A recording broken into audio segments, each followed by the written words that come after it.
Okay. Beep beep beep beep beep beep boo boo bop. Beep beep beep boo boo bop bop.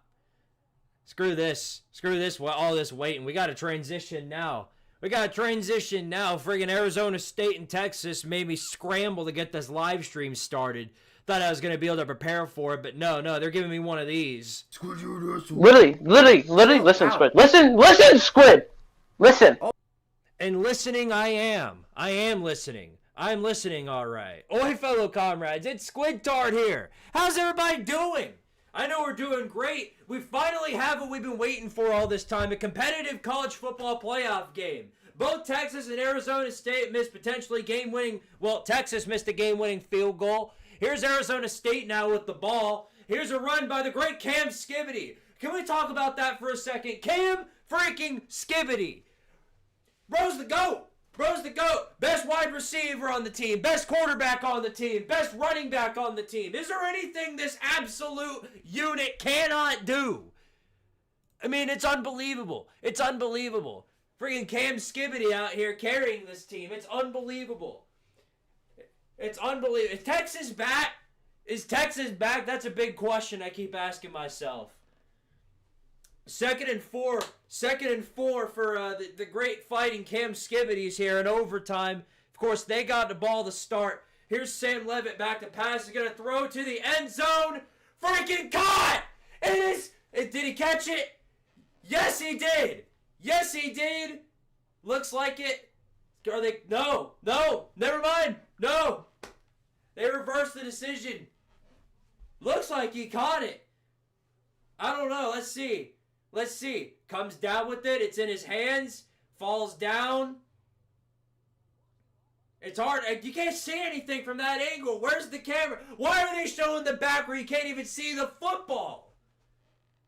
Okay, so the ball did slip out at the end there. Okay, so it's 3rd and 4 for Arizona State. Potential chance at getting to the semifinals here. 3rd and 4 from the 19. Got to get to the 15-yard line. Man in motion. Here's Levitt throwing to him. Complete. Not quite enough for the first down, though, and it's going to be 4th and inches.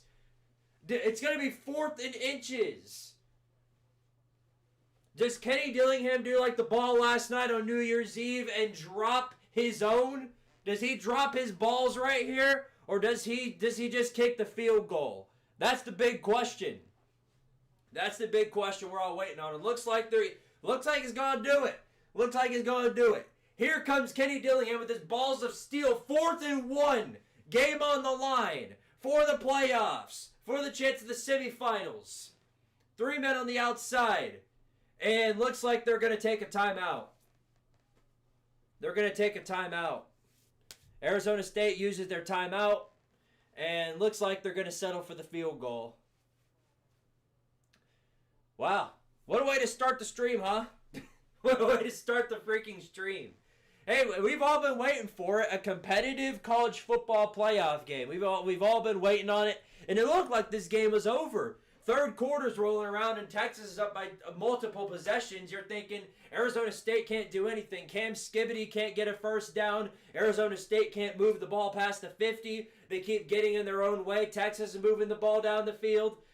It all looked like this was going to be another blowout. But then out of nowhere in the 4th quarter, Texas gets full-on IBS, and the stadium pulse was just too much for them. The lights got too big, and Cam Skibbity and Arizona State climbed all the way back and tied up this ball game. Texas had a chance to seal it at the very end, but of course, they missed a 38-yard field goal. And here's 4th and 1, so they are continuing to go for it. And it's going to be a quarterback push.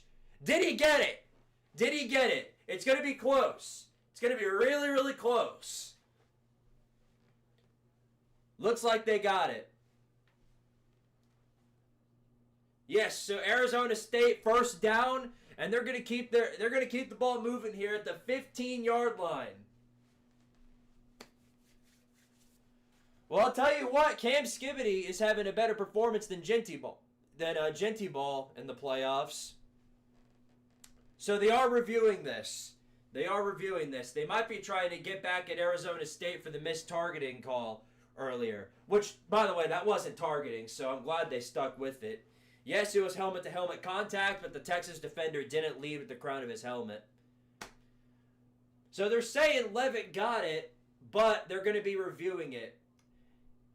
Yes, that... Oh, there... He's checking to see. The ball might have fallen out at the end. The ball might have fallen out, which if it did, when his knee wasn't down, and if it was a fumble, he still recovered it, so it's still a first down. So either way, this should be Arizona State football at the 15-yard line.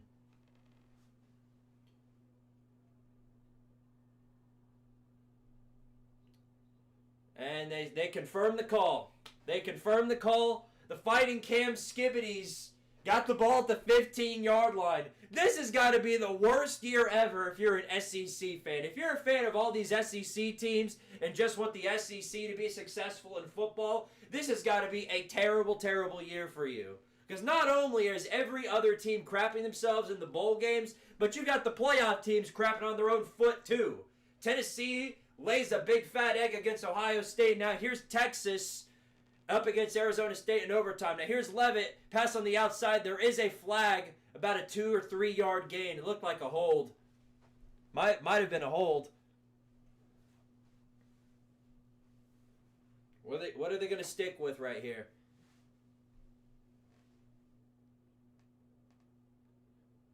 It's a false start.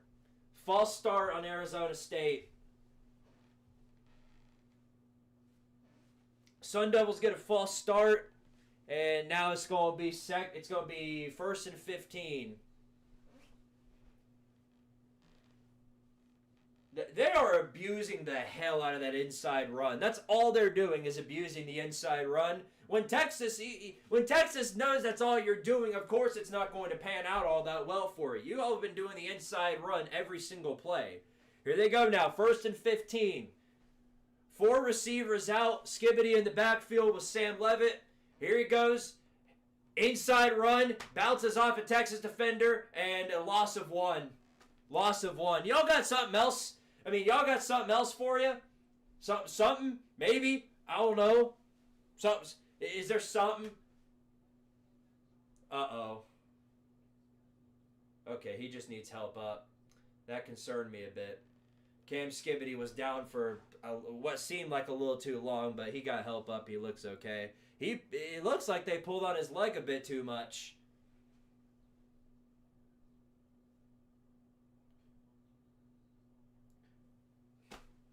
You're not going to win this game if you've only got that one play. That's all they've been doing throughout the entirety of the game. Inside run, inside run, inside run, inside run, and then on 3rd and long they pass. You've got to try passing the ball on anything other. You got to trust your quarterback. It's like I keep saying about a lot of these teams. You got to trust your quarterback in order to win these games. That's just the reality of the situation. 3 receivers on the outside here from the 21-yard line on 2nd and 15. Here's Levitt. Back to throw. Nope, it's another handoff to Skibbity. And Skibbity once again shut down with no gain at all. Tried to pull out the trickery there, make it look like a screen, but it was another inside run. And it goes for absolutely nothing, just like the last 25 inside runs you've done. I don't care if you're a combination. I don't care if your name is Ashton J.G. Wentworth. You're not getting that when all you're doing is the inside run, and everybody in that stadium knows that you're going to do it. You know what I mean? 3rd and 14 now, so it's another 3rd and long situation. Sam Levitt obviously going to have to pass here unless they just want to settle for the field goal, which I don't think they'd want to do. 4 receivers out. Here he goes. Levitt back to throw. Looking for a man. They're bringing the pressure. Immediately tries to run out. Breaks 1 through 1 tackle. Breaks to another and another. And he gets the first down. Sam heckin' Levitt gets the first down for Arizona State. It's 1st and goal inside the 5-yard line. So much for Cam Skibbity being the best rushing man on the team. Here goes Sam Levitt. Dodges about 17 Texas defenders on his way to a first down. What is this man on? More importantly, what is this team on? Arizona State was projected to be the worst team in the Big 12 this year, and here they are not only carrying the entire conference on its back, but about to give it the best performance in the postseason in forever. Here's 1st and goal from the 3-yard line. Man in motion, handoff to Skibbity, and Skibbity, second movement, momentum, touchdown, Arizona State. Cam Skibbity scores. And Arizona State takes the lead in overtime. Holy hell. They haven't led the entire game until their last lead was when they were up 3-0 in the first quarter. And now they finally got the lead back. All they need to do now is prevent Texas from scoring, and they are moving on to the semifinals. But that's a big if right there. I'll tell you what. They've struggled to shut down Matthew Golden throughout the entire game. But hey, give them a hell of a lot of credit. They have not quit. I'll tell you that much. That's for certain. And the extra point's good, so it's 31-24. The Sun Devils on top. There's Cam's dad, Leonard Skibbity. Leonard Skibbity got to be real happy right now. You know he's real happy. I can't blame him. I can't blame him. This dude's the GOAT.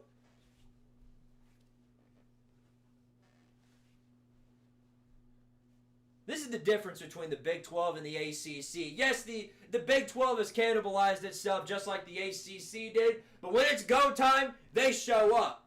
They don't piss themselves every single time they get in the postseason. They show up. Just ask TCU. They showed up when they got into the big stage. Well, for one game, but that's beside the point. They did a whole lot better than anything the ACC's done besides Dabo's squad. Here's Texas now. Ewers back to throw. Got a man. Deflected off his hands. Incomplete. 2nd and 10 for Texas. Got 40 people in here right now. Shout out to all you guys watching. Make sure if you haven't already, give this a like and sub to the channel. If you guys want to donate, send me any donations. Feel free to. For every dollar I receive in donations, I'll be doing 1 push-up per dollar. So if you send a $25 super chat, I'll get on the ground to do 25 push-ups. You get the idea. I think you've been around here for long enough to know. 2nd and 10 for the Longhorns here from the 25-yard line. Man in motion for Texas. Back in motion. Here's Ewers. It's going to be a run on the outside. No gain right there. In fact, it was a loss. A loss. So it's going to be 3rd and long. 3rd and long for the Longhorns. Holy crap. Holy crap. This is alarming if you're the SEC. I'll tell you that much. Getting outplayed by the Big 12. It is a down year for the SEC. I think we can all confirm that. I think we can all confirm that no matter what the results are. 3rd down and 10. It's 3rd and 10. Better have a good play whipped up here, Sark. 3 men on the outside, on the sideline. Got a running back in the backfield with Ewoks. 3rd and 10. Man in motion. Ewoks back to throw. Looked like he was going to do a screen. Now he's going to throw the screen. Trying to run on the sidelines, and it's about a 3-yard gain. About a 3-yard gain. What are you doing what are you doing a wide receiver screen on 3rd and 10? That's the best thing you can come up with? Unbelievable. Unbelievable. It is 4th and 8. 4th and 8 in a must-get situation. If they don't get this, that's ball game. And there will be only one SEC team that can defend the throne of SEC teams in the postseason. Well, let's see what happens here. 4th and 8. 3 receivers around. Here's Ewoks. No, looks like a false start. Either that or somebody jumped off sides. False start. False start on Texas. That is the last thing you need to do in that situation. That's a loss of 5 yards, and it's going to pin him back to 4th and 13. It is 4th and 13. Arizona State, the Cinderella team of the college football world, with a chance to pull off a miraculous comeback stunner. Here we go. From the 28-yard line. 3 receivers out. Some motion in the back. Here's Ewoks. Getting ready to receive the ball. They're bringing the blitz. Ewers back to pass. Looking for a man down the field. Throws it. And it is caught in the end zone. Matthew Golden, the one guy they needed to cover. Touchdown, Texas. A miraculous catch to save the Longhorns for the time being. Saves Texas. And they're going to continue this overtime game. We might be headed for another 8 overtime game, it looks like. Unbelievable. Why do you not have anybody in the end zone right there? Why do you not have a single Arizona State defender in the end zone? What are you all doing? Here's the extra point to tie it. It is up. It is good. So there you have it. 31-all heading into a second overtime. You guys know the drill. Now they got to go for 2 every single time they score. That was your chance right there. That was your chance. Because now Texas is going to get the ball to start, and if they score, I can't count on Arizona State to score right back. Beautiful throw, beautiful execution by Texas, but I don't understand for the life of me why Arizona State didn't have a man back there. I cannot understand that, not one bit. That was their chance. That was their chance as the Cinderella right there, and all you had to do was have somebody in the backfield, and I don't understand how you couldn't do that. That's insane.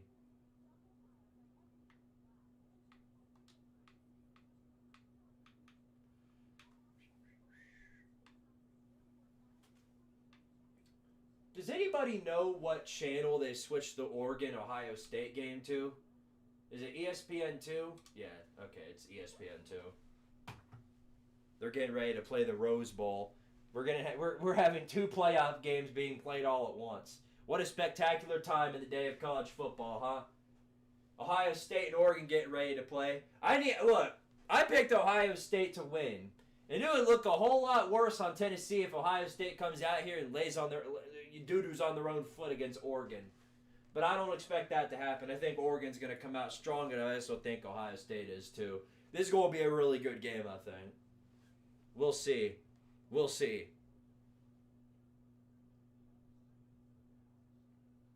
I get blitzing in that situation if you're the Sun Devils. You got to obviously get pressure on Ewoks.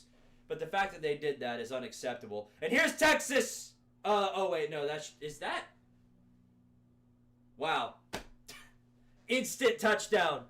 Instant Texas touchdown. Quinn Ewoks to Gunnar Helm for a 25-yard reception touchdown right off the bat. They were still doing commercials when he scored. So, of course, I didn't see it coming. Of course, I didn't see it coming. Instantly. Right off the bat.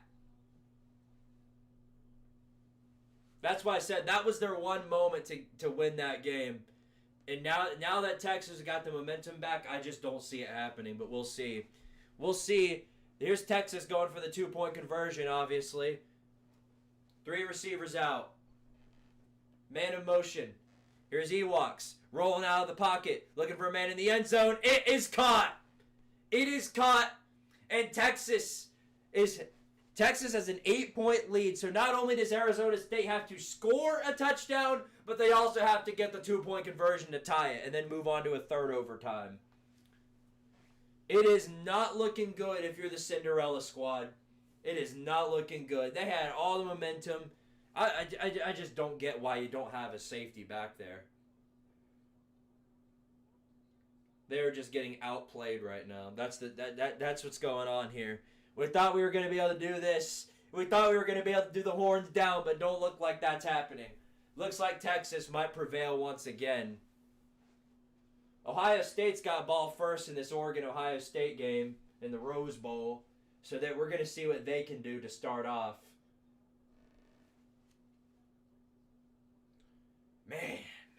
Man, oh man, oh man. That sucks. I thought the Cam Skivvities were going to pull that one out. Here's Will Howard, who got a wide open man who's going all the way down the field past the 50. They're already in Oregon territory, so great start there. All right, here's the Sun Devils. Man in motion.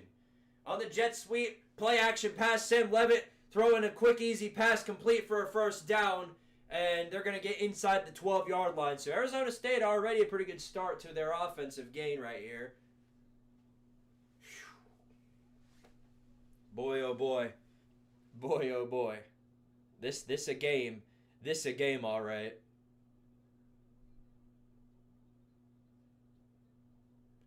They should just give the championship to Florida. Well, the team that's in a dogfight with Cam Skivvity blew out Florida. I don't see how that makes sense. All right, here's Arizona State. 3 men on the outside. Levitt, back to pass, rolling out of the pocket. They're bringing the pressure, gets the throw off at the last second. It's out of bounds, incomplete. So it's going to be 2nd and 10. Ohio State, Oregon started. Yeah, I'm watching it on the big TV right here. I've got my big TV here, and then I've got my computer monitor that I'm watching the rest of this game on.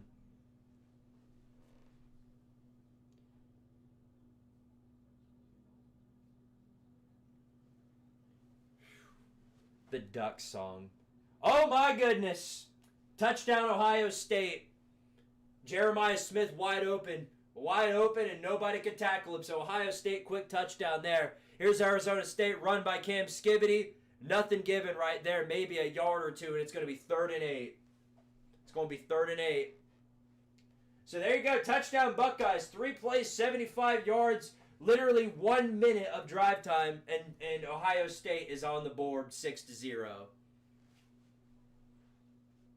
Jeremiah Smith was all alone, and when the guys caught up to him, he just broke that tackle, said, screw y'all, I ain't going down. So it looks like Ohio State's bringing the same momentum they had in Columbus when they played Tennessee.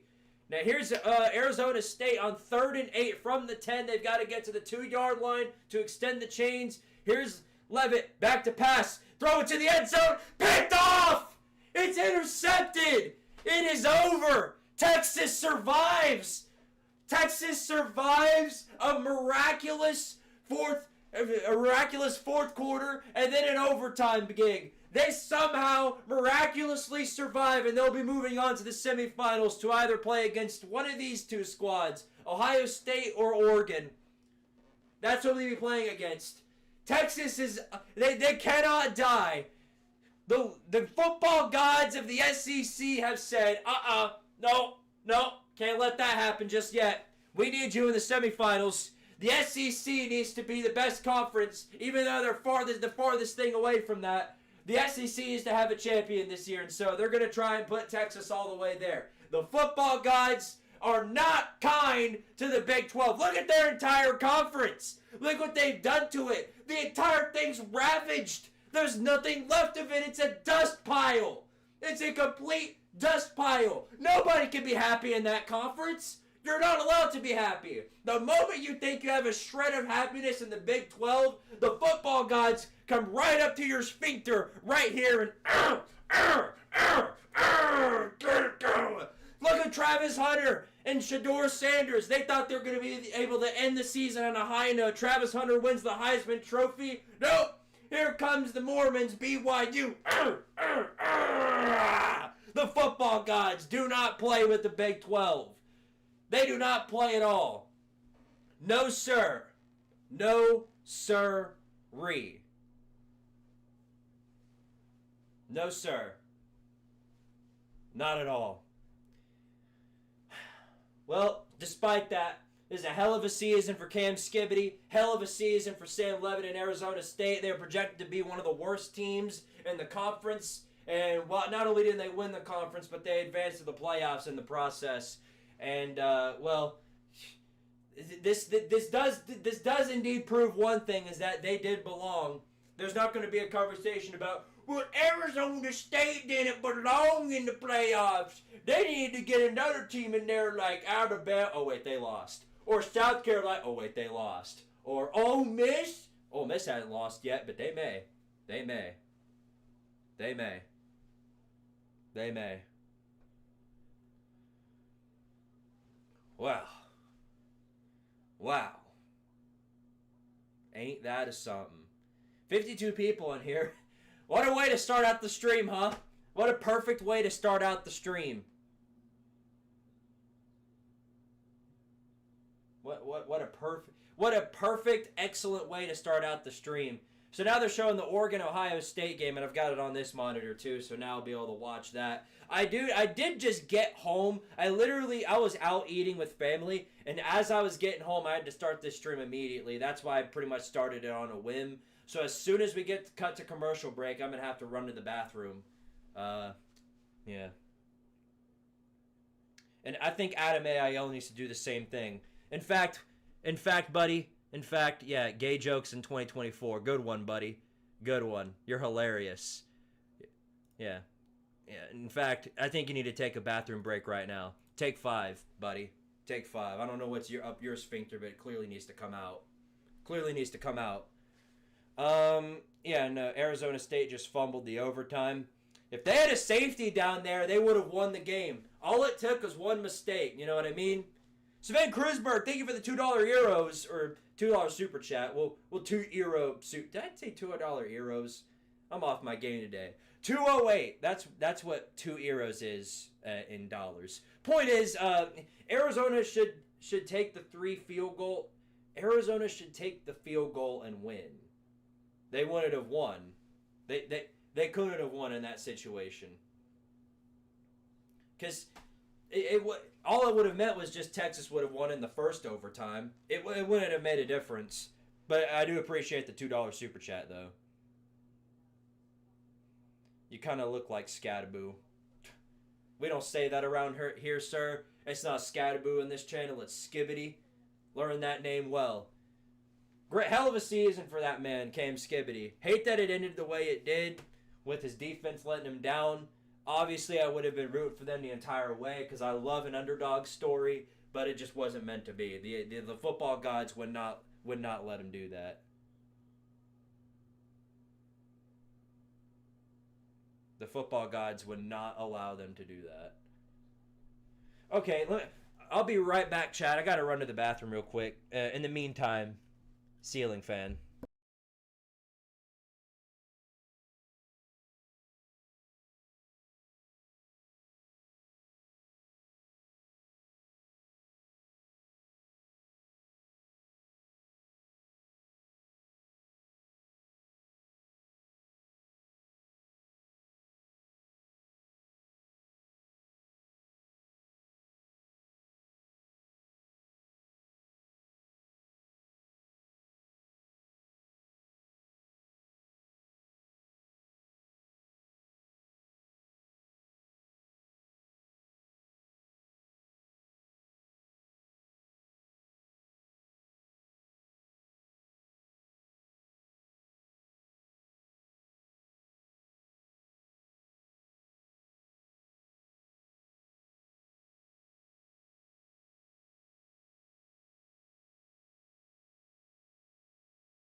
Okay. Welcome back. Okay, well, now that the chaos has sort of calmed down a bit, how's everybody doing tonight? Obviously, I hope you guys are having a phenomenal January 1st. Happy New Year! 2025, huh? Can't believe it's already here in 2025. Here's Ohio State with the ball back on 1st and 10. Deep shot, and what a catch! What a freaking catch by Jeremiah Smith. Ohio State is coming out in full freaking force right now. They're coming out in full force.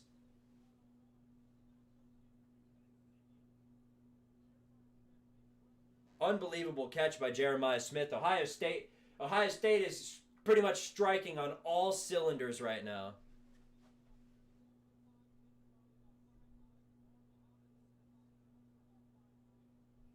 They're striking on all cylinders. Texas isn't that good this year. They nearly lost to Vandy at home. Yeah, I was always under the belief that Texas wasn't necessarily, like, they definitely weren't, like, heads and heels above anybody else. Nobody is. Nobody. Now, you can't judge a team just based off of one performance because Oregon, at the start of the season, they nearly lost to Idaho. And now look at them. They're the number 1 team in the nation.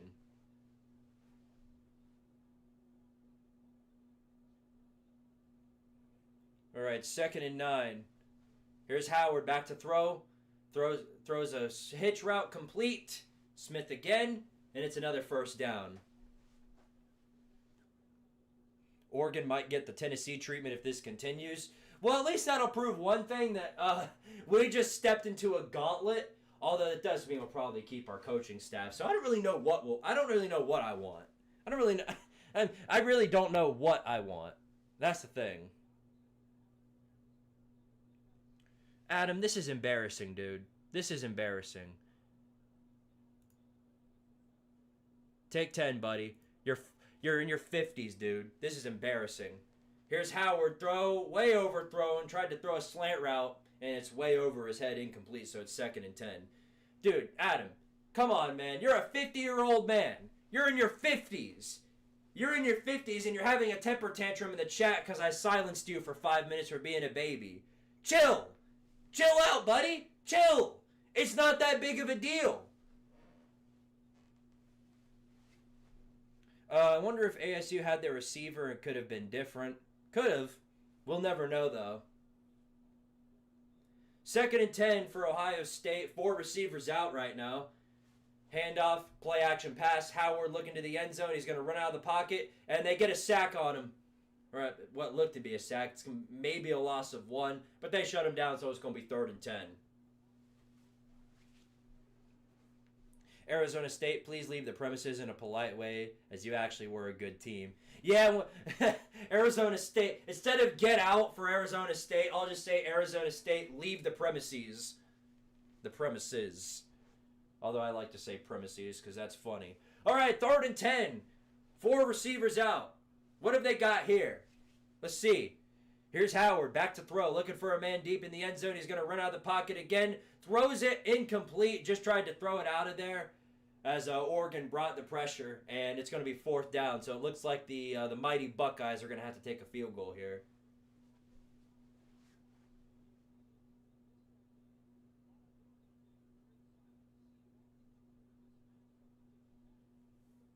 Howdy, Squid. Happy New Year, buddy. Hopefully you and your family had a good one. Hey, I appreciate it, Tyler. Hope the same for y'all as well.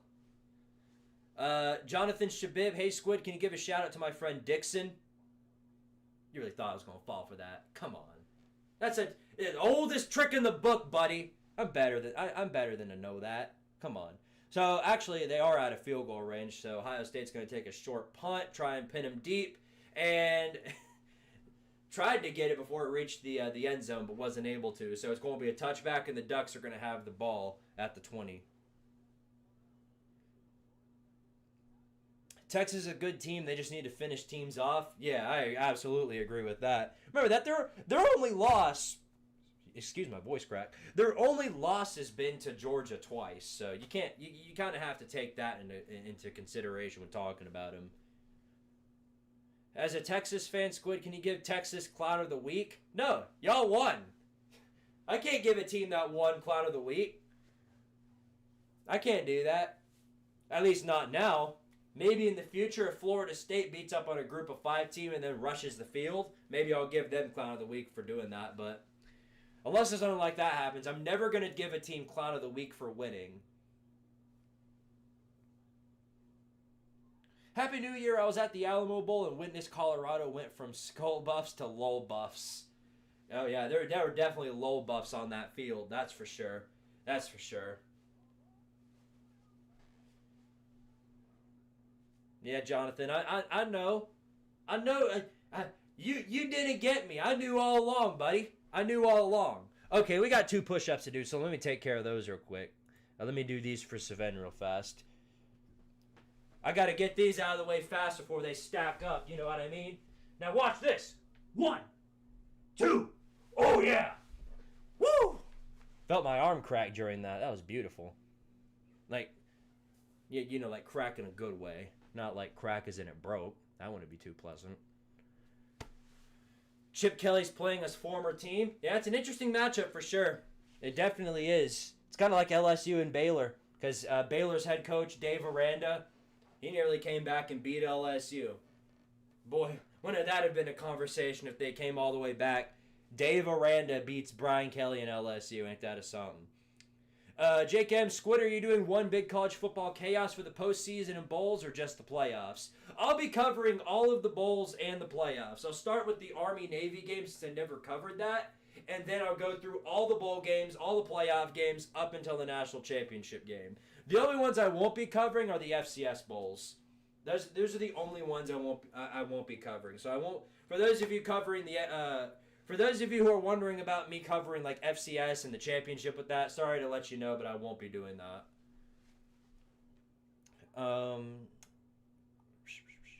Squid, wanted to wish you a happy new year, man. Good to be here with y'all for this Rose Bowl. We're glad you're here, Mr. Mac the Mustard Man.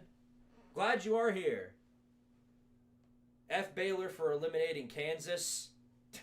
There's a lot more than Baylor that eliminated Kansas, I'll tell you that much. There's a lot more than that. BYU was supposed to eliminate them, but they crapped on their own foot at home when they were undefeated and lost. Instead of push-ups, Squid, can you do pull-ups? No, I don't have a pull-up bar. I'll have to find one of those. I don't really have anything to do that with. Ohio State lost to Michigan because they refused to pass it. It seems like they were trying to shut down a narrative about Ohio State being soft rather than actually trying to win the ball game. It ended up paying out for them because it gave them the motivation, all the motivation they needed to show up now. Here's 1st and 10 for the Ducks from the 20-yard line. 4 receivers out, man in motion. Gabriel back to pass, throws a screen, complete, runs for a bit, and then goes down after maybe 2 yards. So it's 2nd and 8 coming up. Can't wait to see the Navy memes over Oklahoma. Yeah, I'll have something for everybody. I'll have a lot more time to write the script and do editing and stuff like that. I won't be under a huge time cage like I was with all the regular season weeks, so that'll be nice. 2nd and 8 for the Duckies here. 2 receivers out. Gabriel back to pass, looking for a man down the field, throws it, and it's deflected at the line. It's going to be 3rd and 8. Let's see. You should have 1 million subs. Appreciate it. I'm trying to get there. Maybe one of these days. Maybe. I bank on me having 1 million subs over on the main channel rather than this one, because the college football community here on YouTube is a little more niche compared to all the brain rot I post on my main. So 3rd and 8. 4 receivers out, and no, now it's 5 wide. So 5 wide for the Ducks. Dylan Gabriel all alone in the backfield. Takes the snap, looking for a man down the field to bring in the pressure immediately. Gets it off, and it's incomplete. Tried to look for a slant, and they were all over it. Ohio State's defense has been completely annihilating these poor Duckies so far. To be fair, BYU almost lost to Utah the week before. Yeah, and as we know now, Utah ain't that good. In fact, they're terrible. Oklahoma should get Bowl Clown of the Week since they lost to Navy, who lost to a team that lost to Northern Illinois. Well, a lot of teams lost to a team that lost to Northern Illinois. In fact, Georgia might lose to a team that lost to Northern Illinois. Speaking of which, by the way, of course, in case you guys don't know, they postponed the Sugar Bowl until tomorrow. I don't know what time they're going to do it, but nonetheless, obviously, prayers for all the victims in that horrible accident, or just horrible event. Obviously we could talk about how it's not an accident and all that, but we're not going to get into it. Point is, obviously, prayers to all the victims. Horrible stuff going down there. Hopefully they get justice.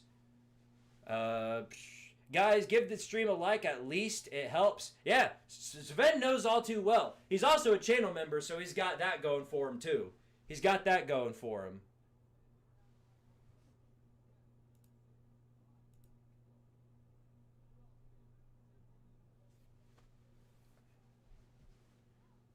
Instead of get out, Arizona State, good job, Arizona State. No, I can't. Look, I can't play nice with any of these teams. I like Arizona State, but I also like Boise State in their season too. And I had to give them the get out, just like I got to do with Arizona State. Now, I'm going to admit, it brought me a whole lot more pleasure to say get out to Alabama than it's going to do for me with Arizona State and Boise. But I got to do it. I did it for everybody else. I did it for my own team, too. Speaking of which, I bet Oregon is really wishing they were playing us rather than Ohio State. I bet they were really wishing that right now. Can't beat a good team twice is what they say, which isn't true. Of course you can beat a good team twice. It's just, it ain't an easy task. Stop sleeping on Cam Skibbity. Nobody's sleeping on that man. Not one single individual. Just curious, will you do an off-season vid on transfers, recruits, or briefly mention it on the bowl vid?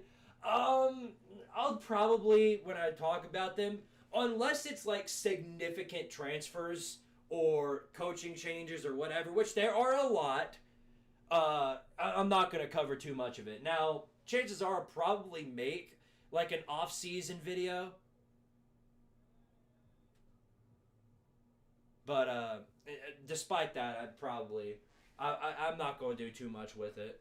I've got a lot of plans for the off-season. I think I'm going to make individual videos for team seasons, just kind of roasting them. I've got a video for Florida State coming up. Y'all are not going to want to miss that. It's going to be hilarious.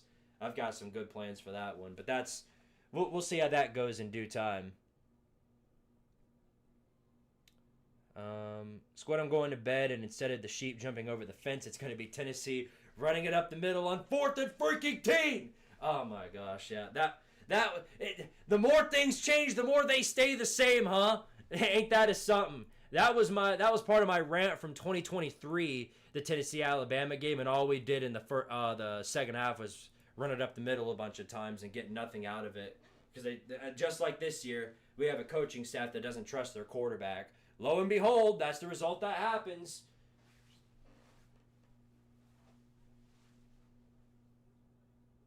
So, you do what you got to do with it. That's all I can really say.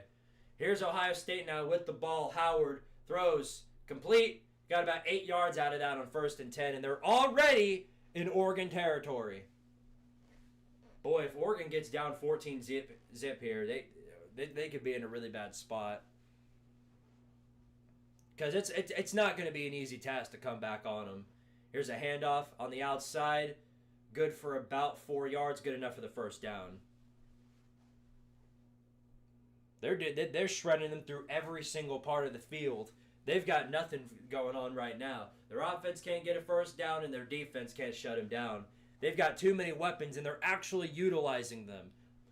They've spent $20 million on your roster, and turns out when you actually utilize the talent on your roster, this is the result that can come from it. Ain't that a something? 1st and 10 from the 42-yard line. Howard back to pass, all day to throw. Now he fires, got a man open, and it is caught! It is caught! Emeka Egbuka this time gets all the way into the end zone. Ohio State scores once again. 13 zip. The Buckeyes are destroying these poor Duckies right now. Destroying them. They put up more points in the last 5 minutes than Oregon has uniform combinations. Oh, no. Duckies, what's happening to you? What are y'all doing? You're getting torched. And it wasn't like that guy was wide open that time.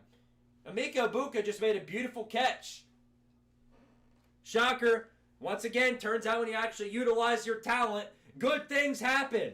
Imagine that. Imagine that, I know. Crazy stuff.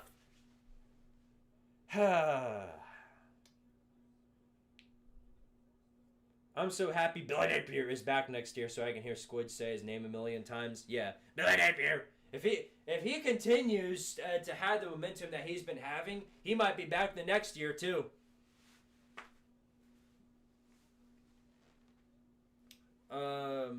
You got to do the voice when Billy Napier is mentioned. Absolutely. You know, I'm not going to stop that.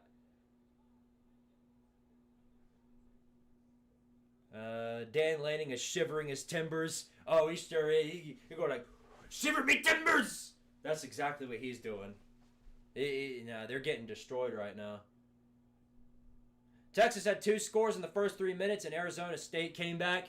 Yeah, no, I'm definitely not saying it's impossible. It's definitely not impossible. If Oregon wakes up here, they can turn this thing around. But they don't have home field advantage to really help them out here. Pretty much the only thing that's going to bail them out here is the high-end talent. And Ohio State is the hottest team right now in college football, so good luck with that. Good luck with that is all I can say. Oregon turning back to their 2014 national championship form, laying the biggest egg of shocking. Yeah, no, they're folding hard right now. This is exactly why they wanted to play Tennessee. I saw Oregon fans all across Twitter when the playoffs were revealed, like, somehow please let Tennessee miraculously go into Columbus and beat Ohio State. Because they knew this was happening. Ohio State's got 170 yards of offense and Oregon has a total of 11. Now here's Gabriel, back to pass, rolls it out, does a little bit of option, trying to run out, but they're all over him, and he's going to lose 3 yards. Nothing going for him. They're just getting completely dismantled. Whatever wings are left of this Ducky squad is just being ripped apart piece by piece, feather by feather. Can I get a quack? Yeah, the Ducks are quacking right now. More like croaking. Here's 2nd and 11. From the 24-yard line, it's going to be Gabriel. Another screen right here. Bubble screen, about as effective as every single other I've seen. Good for about 4 yards. I doubt they can win, but Ohio State is way more hungry this time. Right now, Ohio State looks to be red hot. And I picked Oregon to make it all. I picked Oregon to win this whole thing. So if they go down to Ohio State and they hold on to this, chances are I could see Ohio State definitely winning the entire thing. We'll see, though. Here's 3rd and 7 for the Duckies here. 2-minute motion moving up on the line. 3 receivers out. Gabriel back to pass. All day to throw. Now he'll throw. Quick little short pass complete. And then he runs the rest of the way for the first down. So Duckies moving down the field. That's the best offensive performance they've had thus far. Hottest teams are Mississippi State and FSU. We play not a freaking Sugar Bowl. We meet in the legendary Salty Bowl and battle for the worst. That might literally be that's the Super Tank Bowl. That's the College Super Tank Bowl. Too bad we don't have that.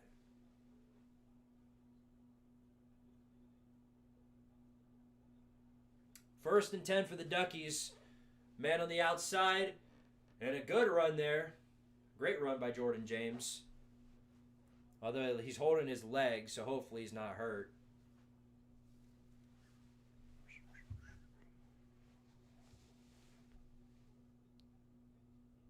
Yeah, this is bad. This is bad. Oregon's got as many points as they do national championships so far. Man on the outside. Here's the Ducks. Back again. Gabriel taking a deep shot. He might have a man down there, and it's batted in the air and incomplete. Off his hands. Trying to make something out of that, and it just did not pan out his way.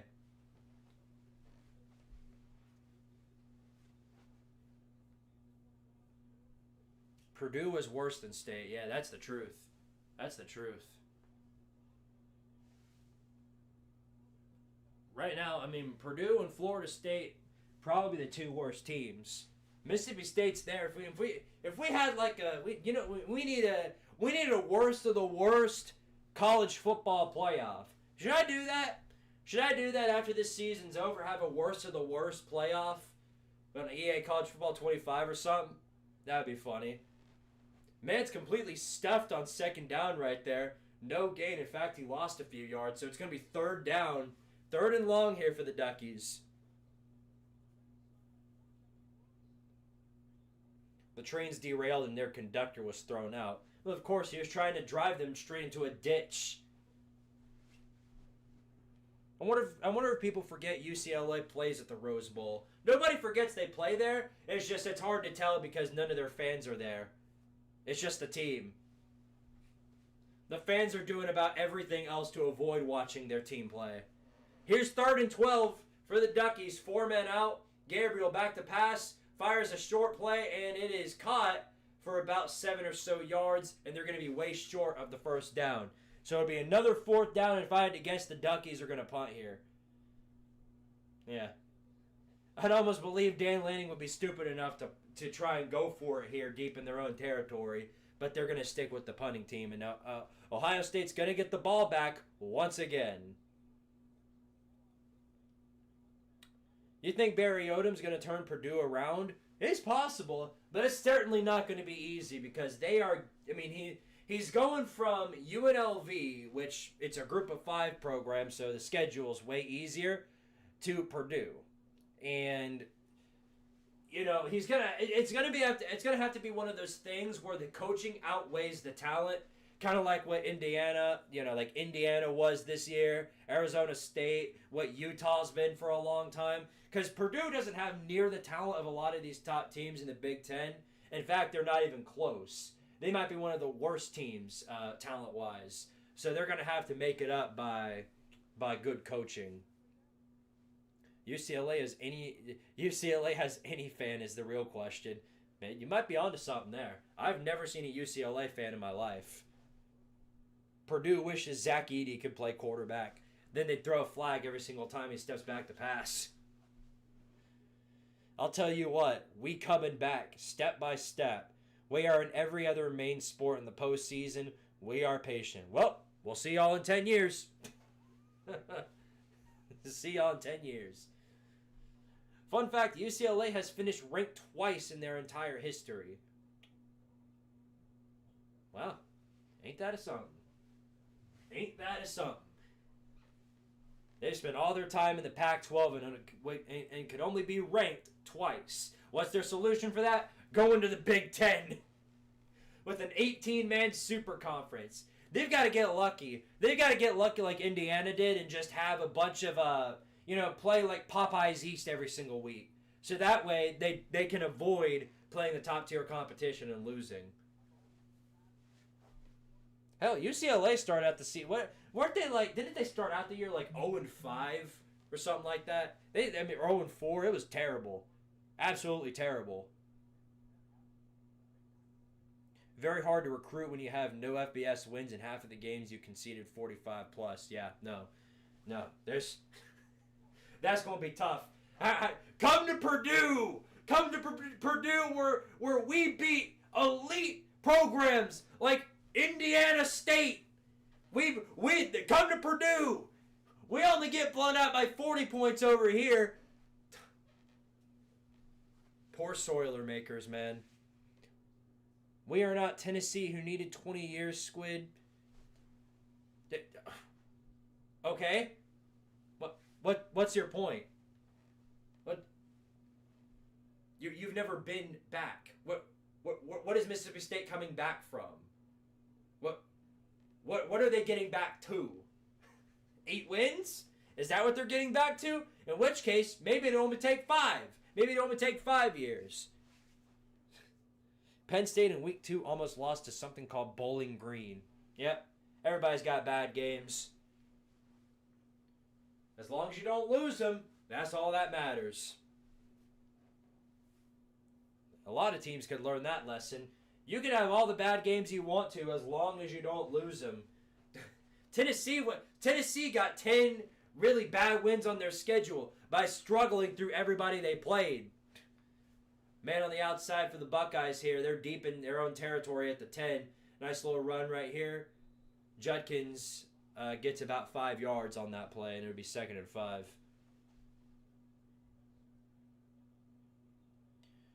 Yeah, Ohio State woke up. They woke up feeling the cheesiest. That's for certain. UCLA women's basketball, #1 in the nation. Yeah, no, UCLA is elite in women's basketball. 2nd and 5. 2 men on the outside. On the pass play, run up the middle. Judkins completely walloped right there for about a yard, and it's going to be 3rd and 4. Can they finally shut him down here? We'll find out in due time. 8 to 9 wins. That's what we are, and that's okay for us. Well, at least you're living in reality. I'll give you credit for that. 3rd down and 4 for the Buckeyes here. Got to get to the 19-yard line. Oregon desperately needs a stop with 2:35 left in the first quarter. They're bringing the blitz. Now they're back in coverage. Howard taking another deep shot, and it is caught. It is caught once again. Good grief. Jeremiah Smith breaks past his man once again. Oregon's DBs just can't keep up. They just can't. He was with them the entire way up until the end, and once again, Jeremiah Smith makes another elite catch. They can't stop him. They can't stop him at all. If I'm Ohio State, I'm just throwing deep every single time. Because no matter what, even if they're in coverage, they just find a way to catch it every single time. Y'all struggled with everyone but UTEP. God, I hate you. What did UTEP do to you? Hey, leave UTEP alone. They didn't do anything wrong. They're trying their hardest out there. As a Vols fan, our offense was a disgrace to mankind. Ain't that the truth? Here we go. Pass play for Howard. Play action. Rolling out of the pocket. Throws to what was thought to be an open Jeremiah Smith, but is overthrown and incomplete. So it's going to be 3rd and 5. Yep, and it's not going to get any better is the hard part of the situation for my Vols. It won't get any better because so far we've utilized the transfer portal by doing absolutely nothing with it, but except losing our players. Like Mike Matthews, the 5-star receiver who didn't get any playing time because, Squirrel White can catch a ball every once in a while, and now he's hitting the portal. Great job. Great mismanagement of our talent that we're paying 10% of our ticket fee for. Here's 3rd and 5 for the Buckeyes. Looking for a man. Slant route complete. Jeremiah Smith breaks through one man. Or is that... No, that's... I don't even know. No, that's Jeremiah Smith. No, that's Emeka Ibuka. I can't keep up with these guys. There's so many guys making plays. We even struggled a little versus UTEP. Yeah, I went to that game, and I walked in that... we were late to the game. I woke up late. And we drove down, finally got in the field halfway through the first quarter. And yeah, they were struggling hard with them. Couldn't figure out how to score on UTEP. Imagine how painful that is. Minute left in the first quarter. Here's Howard. Rolls out by himself and he's shut down. You're not a runner. You're not a runner, Will Howard. That's not what you do. You got bricks for feet. You ain't running, buddy. A run for Will Howard is like walking speed for a running back. It's like come on, man. What's wrong with you?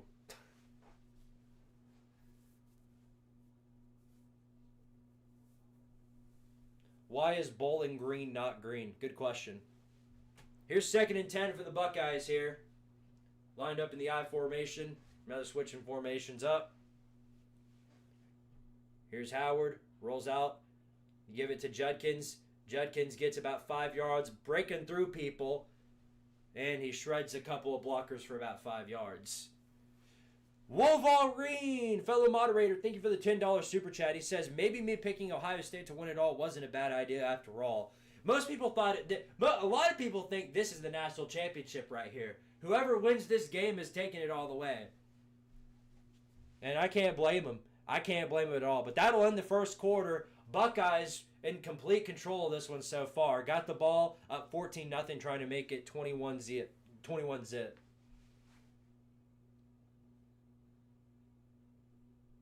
Well, question. Did Oregon deserve a playoff spot? They got blown out like SMU and Indiana. What do you mean they got blown out? This game's it's only the first quarter. It's 14-0. Chill.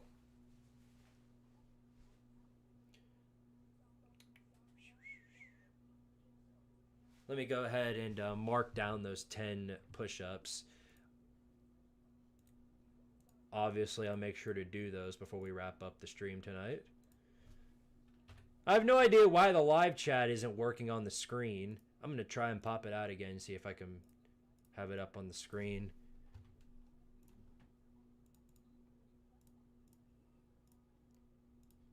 It really doesn't matter, but it's bothering me, so...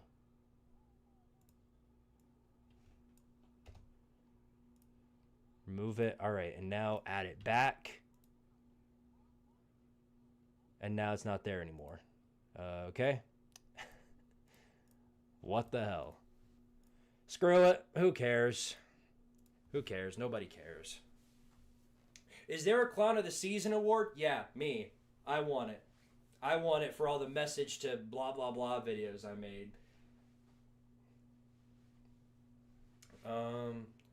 I have a bet with Vic. He picked Oregon Duckies. I have Georgia. So Vic picked Oregon and you picked Georgia. Sven, what's wrong with you, buddy? What's wrong with you? Why'd you pick Georgia to win it all? That's messed up. This game is going to get ugly real quick if Ohio State scores again. Yeah, 21 zip against the hottest team in the country is pretty hard to come back from. You give Clown of the Season to FSU. Yeah, if there was an actual Clown of the Season I'd give out, it would be to Florida State. It would be to them. They definitely are the biggest joke this year. There are worse teams than Florida State, but there was no bigger meltdown in the country than them. And I, for one, was really happy to see it go down. When you spend an entire offseason crying about ESPN, SEC bias, and Kirk Herbstreit, turns out the end result isn't too pleasant. The football gods gave you one of these and said, screw off, don't ever come back here again. We granted you a 13-0 season, and this is how you treat us? I don't blame him for suing the ACC. That bum-ass conference can't do anything in the postseason. Look at what they did this year. Had 2 teams in the playoffs, and both of them were given one of these. All right. 3rd and 5 for Ohio State.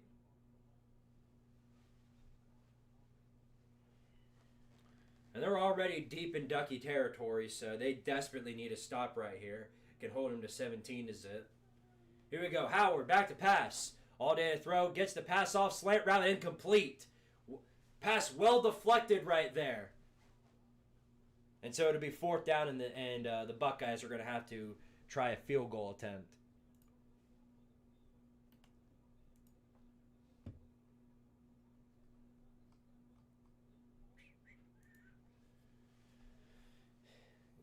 I give Clown of the Year to Albina. Who the hell's Albina? I don't know anybody like that. Are you talking about Albany? Well, here's the field goal attempt for the Buckeyes, and it's up in the air, and it is good. Nailed it. 17-0, Buckeyes on top. Oregon desperately needs something on this drive, otherwise it really could get out of hand. 9-4, Alabama exists. Nature is healing. Yeah, it definitely gave me a lot of pleasure to watch them fall to Michigan again for the second time in 2024. They lost to Michigan twice in the same year. You know how bad that must be? Must be terrible. I wish Virginia Tech was good this year. Yeah, Virginia Tech's definitely one of those teams that when they're good, the football around them is good because they have an insanely fun environment. I'll tell you, there are a couple of environments, of course, outside of Neyland Stadium that I really want to go to. And I've been to Neyland Stadium before, so obviously that's off the list. But places like the Virginia Lane Stadium, I'd love to be there. I'd love to be at a Virginia Tech game. If one of these days Tennessee goes on the road and plays Virginia Tech there, which maybe could happen, maybe not, I'll be there. I'll be there. You can bet on that.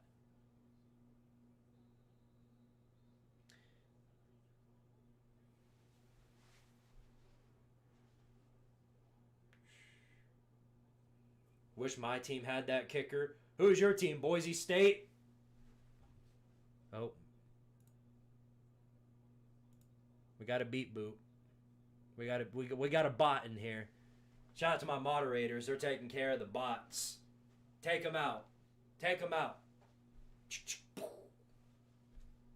1st and 10. 2 receivers out. 3 actually. Up the middle. Jordan James. Nothing going for him.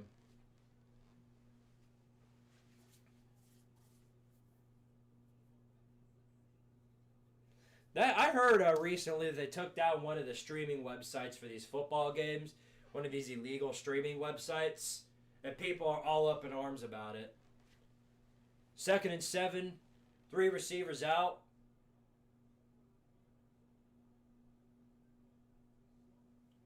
They've got to get something going here.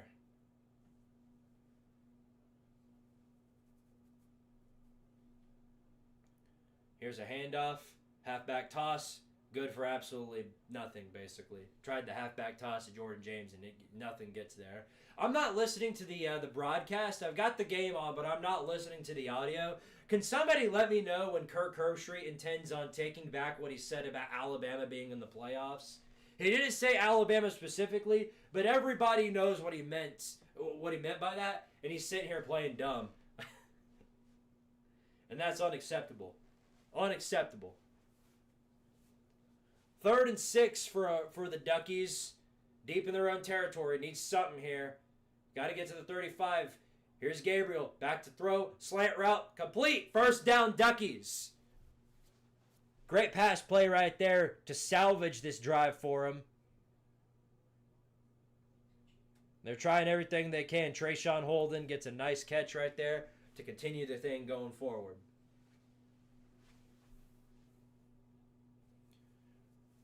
Here's a run right here. Not much given there. That bot is the Alabama AD trying to explain how the playoffs should be expanded to 64 teams. It's going to be like that every year, you know what I mean? It's going to be like that. You see how many people are... I'm so glad that teams like Bama and South Carolina lost, because now we don't have to hear the hypothetical argument about, well, if they were in the playoffs, they'd beat all these teams 70 billion to 0. No, they wouldn't. No, they wouldn't. Tries to run up the middle. No gain there. It's going to be 3rd and 8.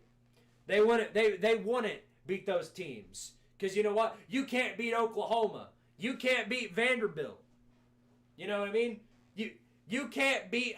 you got blown out by Ole Miss at home, South Carolina. Now we just got to hope Ole Miss loses to Duke, so that way all the hypotheticals can be thrown out real quick. 3rd and 8. 4 receivers out for the Duckies. Taking all day. Finally gets it off. Pass complete, but way short of the first down. Quick pass right there. Tried to throw it to the flat, and it was complete, but not good enough for the first down. So they're probably going to go for it here. And yep, Dan Lanning's bringing out his balls. Who would have seen this one coming? They're not even in the 50 yet, so this is a risky play call here. But you got to do what you got to do, and they're going to try and get something here. 4th and 3. Duckies trying to do something here. Man in motion, 3 receivers out. Another one coming in motion, and somebody called timeout. Yep, timeout, Ohio State. Do you think the refs missed targeting call on Texas? No. I think they made the right call, because that was not targeting. Head-to-head contact is important to know in targeting, and while it was head-to-head targeting, nobody was leading with the crown of their helmet, so that was the right call. Those people need to shut up. Yeah, there are a lot of people in sports that need to shut up. A lot of people. A lot of people. Half of the people in the comment sections of my videos need to shut up too. Definitely not any of y'all. Y'all have been great people here, but there are some people in my comment sections who are just absolute. They don't even watch the videos anymore. A lot of these people just come in, instantly see who's on the thumbnail, and they're like, "Oh, Ohio State's on the thumbnail. Well, you got beat by Ohio State. Thanks, numbnuts. Thank you. Wow. Never would have guessed if it weren't for your help. And never would have figured that out. I could go back and show you guys a lot of these comments, but a lot of them are so stupid. I mean, it really makes me think, like, does anybody watch my videos before commenting on them? I mean, really. It's sad. I mean, because there are so many stupid comments. I could go through here all day and show you guys just how stupid a lot of these comments are.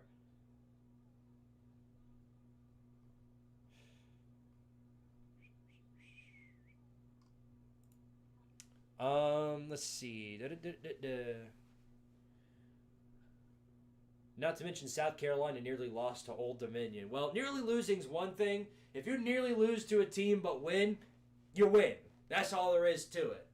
Now, if you continue to win like that, where you're just struggling against everybody, at some point you'll lose. Just ask Tennessee. They spent the entirety of their SEC slate barely scraping by their schedule, and turns out when you do that, you're more than likely to lose a few games, including one to a 6-6 Arkansas.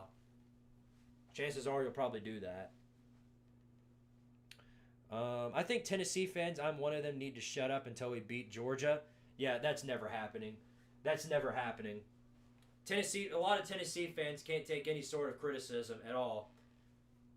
if you don't say that the sky's perfect and blue and there's rainbows everywhere, and Tennessee's going 1-0 next year, and they're beating Georgia by 900 points because they got a 2-star in the transfer portal, that if you don't say all those things are true, then shut up.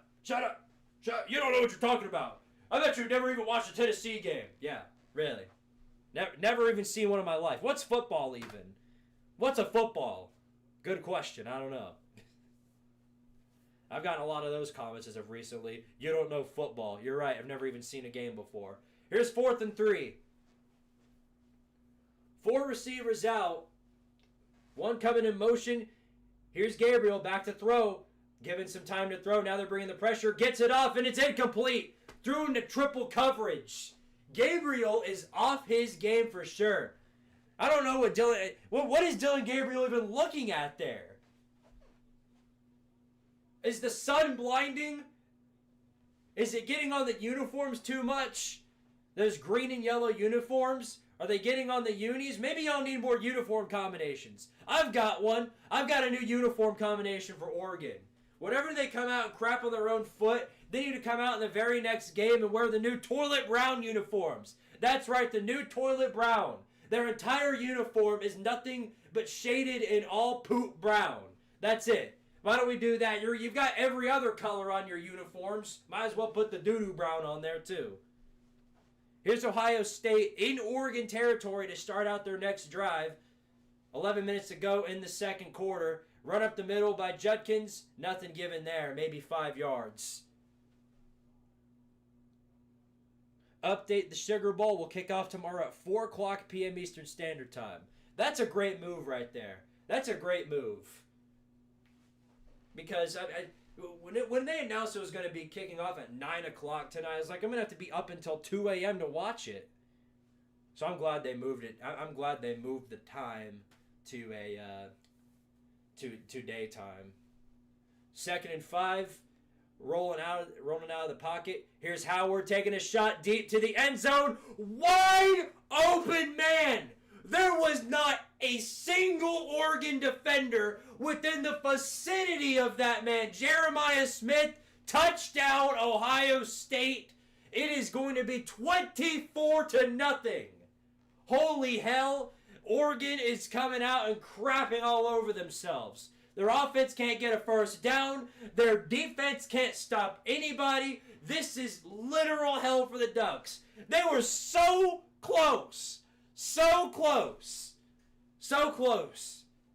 But so far, you really hate to see it. You really hate to see it. This against the hottest team in the nation, to go down this badly, I think this is just going to be too much for them to overcome.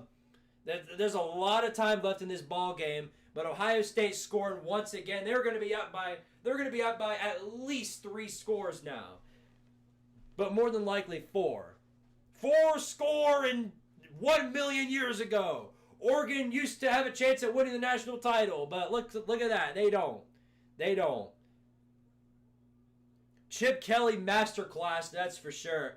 Chip Kelly's putting the whooping on his old team.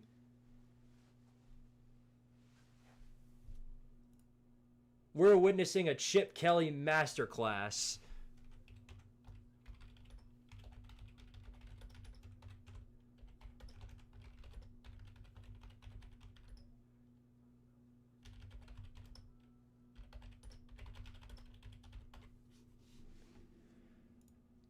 SMH shaking my head, man. They had their shot. They had their shot.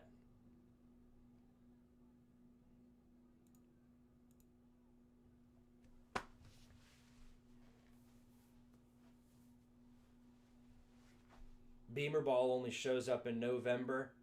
Yeah, ain't that the truth? Ain't that the truth? As soon as December rolled around, it was the same old South Carolina. Same old South Carolina. I made a jab at Beamer in my Boise State video, but it missed its target audience. People are thinking that I'm calling their South Carolina season Mickey Mouse. So they're like, yeah, salty for 2022. No, I'm talking about how mad your coach got. I'm talking about how mad your coach got.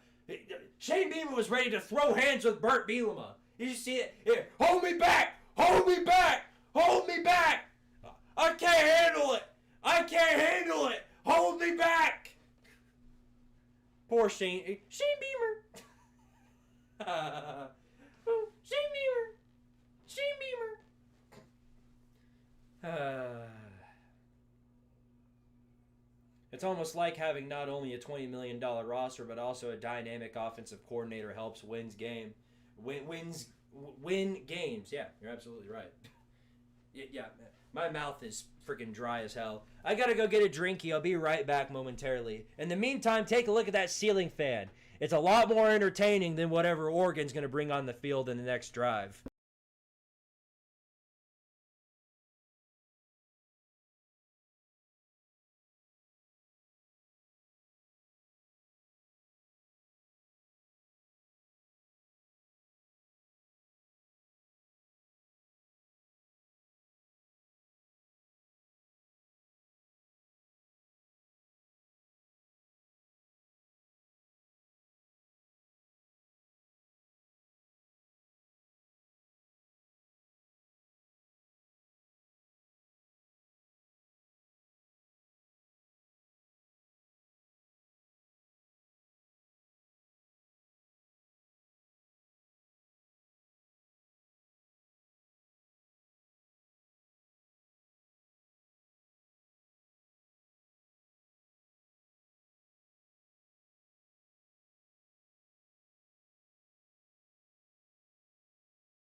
All right, welcome back to the Squidtard presentation of the Oregon-Ohio State game, where currently the Duckies are getting mutilated to the point that I'm wondering if they even belong in the playoffs. Is that how it goes? Is that how the conversation goes? Oh, Oregon, this is just proof that Oregon didn't even belong in the playoffs. They didn't even belong. They didn't belong. They should have pushed somebody like Alabama in. We need Alabama. Just because you go undefeated in the Big Ten don't mean you're good. It don't mean you're good.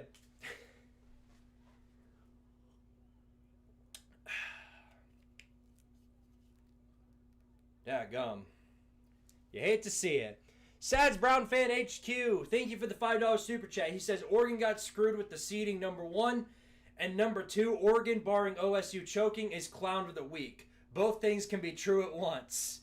You might be onto something there. Here's another run up the middle. Nothing given right there. Might have lost a yard even. They ain't got nothing. They ain't got a nothing for them. This is obviously full-on potato. This is full-on poo-poo for the Duckies right now. All right, let me stack on 5 more push-ups to what I need to take care of. And I'll make sure to do those at some point. All right, 2nd and 11. Here's Gabriel back to throw. Got an open man. Gets out of bounds after getting about 10 yards. So it's going to be 3rd and short. Vic 2, we should just give Ohio State the natty now. Yeah, maybe. We got to see what Georgia and Notre Dame brings to the table tomorrow. But this is mutilation at the highest degree. I'll tell you that much. 3rd down and 4. Oregon desperately trying to get something here. 4 men on the outside. They're taking all day to get their play ready.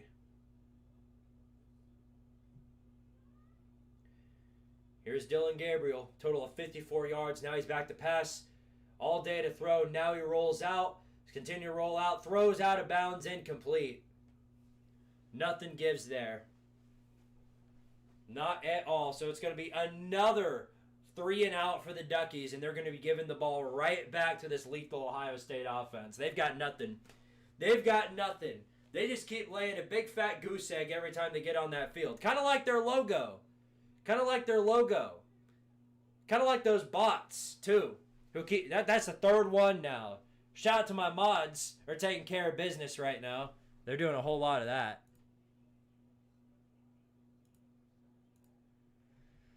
And so now the Duckies are getting the ball back once again. Is it about to be 31-0? I mean, good grief. Is Oregon clown of the decade if they lay a goose egg this game? Not even close. Clown of the decade is too much, I think. I don't think anybody deserves clown of the decade. At least not now.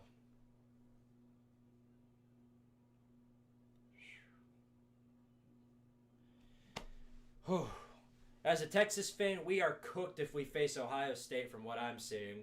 Well, if you continue to win out, actually, no, that think about it. Yeah, that's exactly what's coming. Because, yeah, that's who you're playing.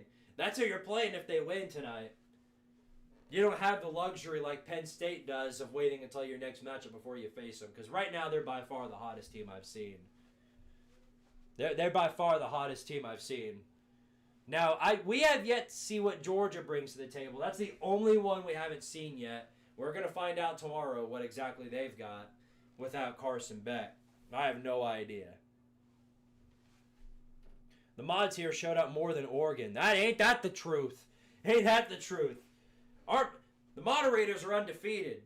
Squidtard moderators are undefeated. They don't lose. They can't lose.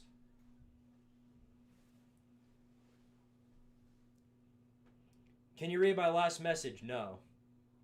No. Screw you. I'm just kidding. I played college football 25 for the first time, and I love it. This game is top tier. Game of the year. Well, it's unfortunate. It was not even nominated for Game of the Year. It wasn't even nominated for Sports Game of the Year. They had 5 games nominated for Sports Game of the Year, and it wasn't even on that list, which is absolutely insane. But I played Gorga and lost to UMass. Tough luck. Gorga. You don't want none of Gorga. Gorga might be as bad as Rutgers or Rugters. You don't want to mess with Rugters. Mods running pass pro better than the Texas O-line.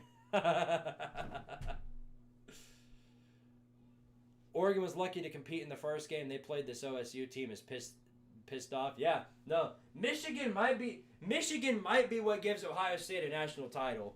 Ain't that gonna suck? Ain't that gonna suck for Michigan? They'll have the head-to-head, but they'll give Ohio State a national title. We won, but at what cost? Ain't that the truth? I gotta turn on this fan. It is getting toasty up. Wait a minute. Why do I need to do that? I just realized I'm wearing a hoodie. Duh!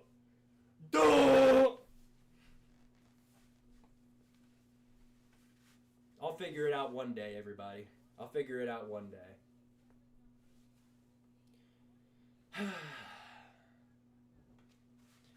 That Michigan loss might have woken up a monster. Yeah, certainly.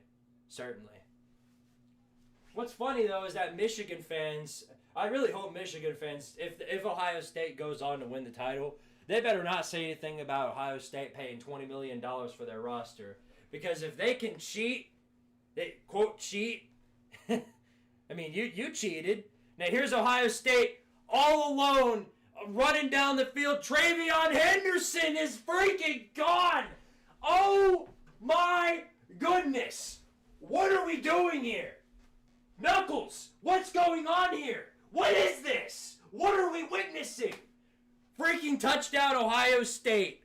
It's another touchdown. It is 31-0. This is great news if you're an Oregon fan, because now, if you're an Oregon fan at this game, good news. You get to leave before it even gets dark.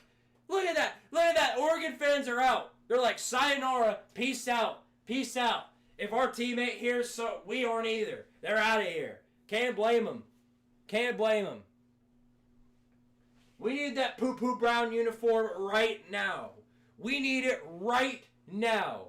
Immediately. They ought to be forced to wear the poo-poo uniform every single game from this point onward until they win a national title. Best team in Oregon history, and they can't even make it to the semifinals. Ay, ay, ay. This is bad.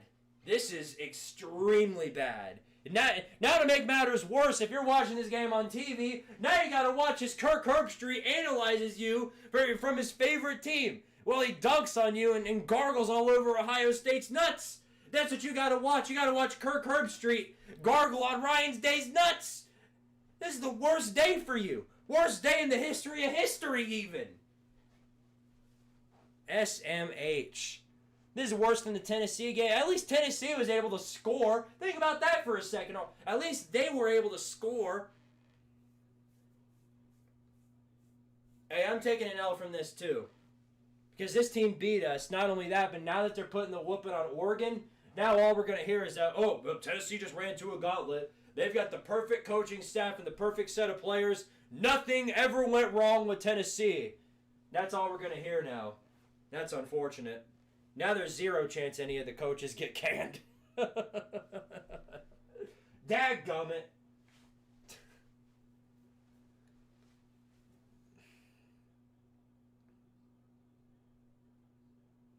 Did you soink 3? What? Sometimes I'm just convinced you take your keyboard and then just pull down your pants and just do this. Just twerk all over your keyboard and then you call that typing. Come on, man. Oregon up the middle, no gain. Loss of a few yards even. They're just all over them. They've got nothing. No answer. No, there's no response for this.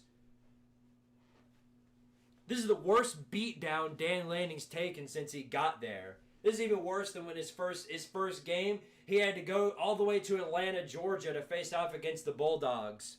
And then look at what happened there. This is worse. This is worse than that. Looks like Ryan Day ain't getting fired after all. He wasn't getting fired even if he lost this game. Screen and batted at the line. Jack Sawyer was right there to deflect it. They've got no answer. Not a single one. Guys, this is it right here. This is the team. At this point, the title is Ohio State's to lose. The best so far, the only team that we've seen that can compete with them is Penn State, and they've already lost to Ohio State in the regular season. This is the Buckeyes' natty to lose. 3rd and 12 for Oregon, deep in their own territory. Gabriel back to pass. He's got a lot of time. Now he'll throw over the line. Is that picked off? No, it's incomplete. Nearly intercepted. It's going to be 4th down. And, it's Trayshawn Holden is freaking out on the sideline. He threw his helmet off and everything. They've got no answer. Dylan Gabriel takes his helmet off too. They are just completely and utterly demoralized. Not only did Ohio State completely drain them of every single sort of momentum, but they drained their souls. They've got nothing. They have completely drained their souls. This is despair on a plate that I've never even seen before. This is so much despair in this game, and like Oregon has no answer for it. That's all I can think of. That's the only word I can think of. Despair. Not even Danganronpa can script this any better than this. This is awful. This is domination on a plane that I've never even seen before. So much despair, so much agony. This is hell. This is hell if you're a Duck fan. Because think about how close you were. 13-0, you win the Big Ten in your first year. 13-0. Come in here and Ohio State just completely obliterates you. 1st and 10 now. Man in motion, rolling out of the pocket. Here's Howard. Handoff. Judkins up the middle. 1st down. They're already past the 50. This game, there's still 8 minutes in the first half. 8 minutes left in the first half. This continues. This might be the worst blowout in playoff history. Actually, I take that back. You can thank TCU for that. Is that what we're heading to? Another 65-7 game? 65-7? Is that what we're heading towards? 2nd and 10. This is mutilation on a plane that I've never even seen before. Up the middle. Judkins, outside run. They can't even tackle him. He got 5 yards out of that, and they had him well before he even reached the line of scrimmage. Judkins is dragging everybody for 7 yards. He's dragging everybody. They've got no answers for this. Nothing. Not a thing.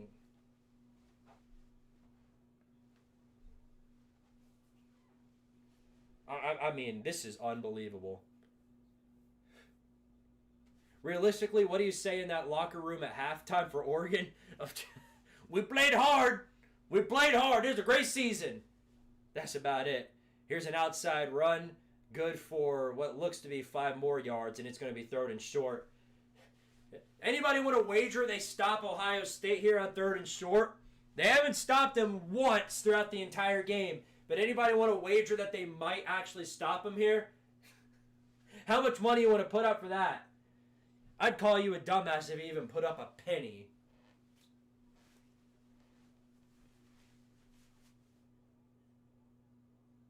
Yeah. Is Dylan Gabriel getting ready to pull a Cam Ward? Is he going to quit at halftime? Say, nah, I'm good. I'm declaring for the draft. I'm good. I'm a pass. Third and 2. Quarterback sneak up the middle. 1st down. Yeah.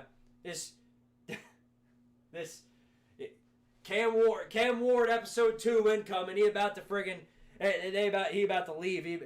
Bye. Sayonara. Peace out.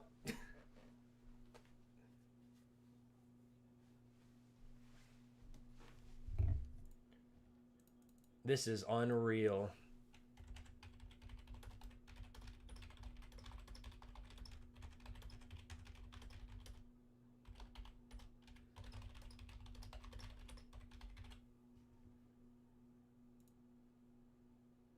Here they go again, 1st and 10. A little bit of trickery on the motion. And that time they actually stopped him. After he got 5 yards, but... This Buckeye team looks angry. They look Shane Beamer angry. They look like they're going to be jumping around the field. Hold me back! Hold me back! Except there's nobody to hold them back. There's nobody to hold them back. Come on, Squid. I know you want the Buckeyes to win. I picked them to win this game, but I didn't expect it to be this bad of a massacre. 2nd and 5, Ohio State at the 30-yard line. Here's Howard. Takes a screen. Good for a 1st down and a little bit more. Now they're at the 20. They're at the 20-yard line now. Ohio State's going to get more points in the first half than they did the entire Tennessee game. Good grief. They've got me thinking that we were spared. Is that what happened here? Were we spared the full wrath of Ohio State? Because they're coming out here in the Rose Bowl look like they own the place. I mean, this is awful. There's so much for this being a good game. Here go the Buckeyes again. Draining this clock. Throw to the end zone. Might have a man down there. Well overthrown, incomplete. Is that the first incompletion for Will Howard tonight?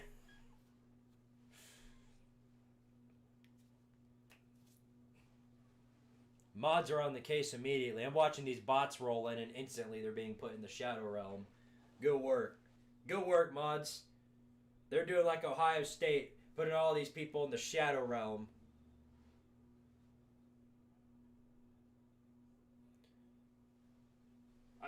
Like, if I'm an Ohio State fan, do I give Michigan any credit for this at all? That's a good question. I don't know. The ends may not justify the means. 3rd down for Ohio State. Can the Duckies finally get a stop here and make it 34-0?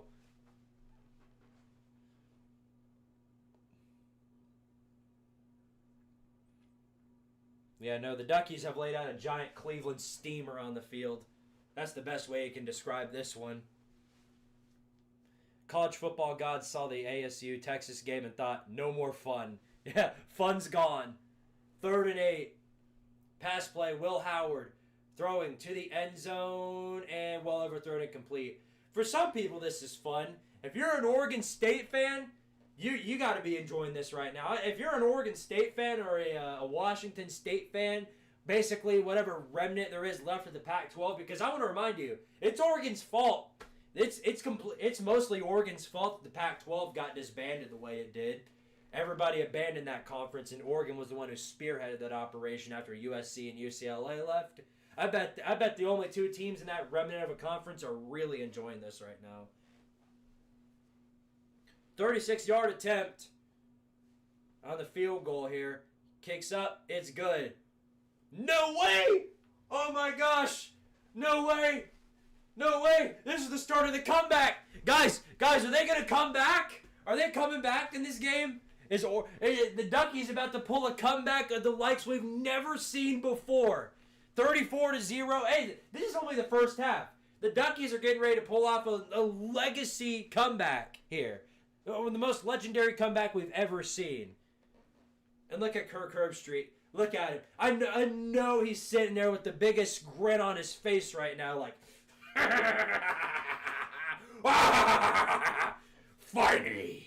Finally, I got exactly what I wanted.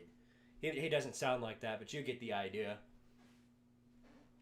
You think Oregon might be able to put up a score with 3 minutes left in the first half? We'll see. We'll see in due time.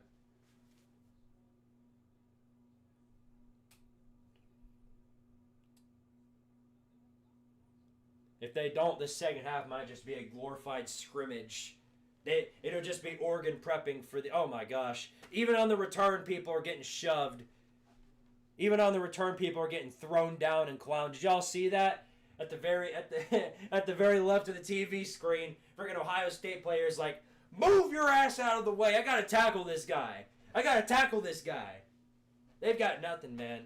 They've got nothing. 100 years of the Goodyear blimp.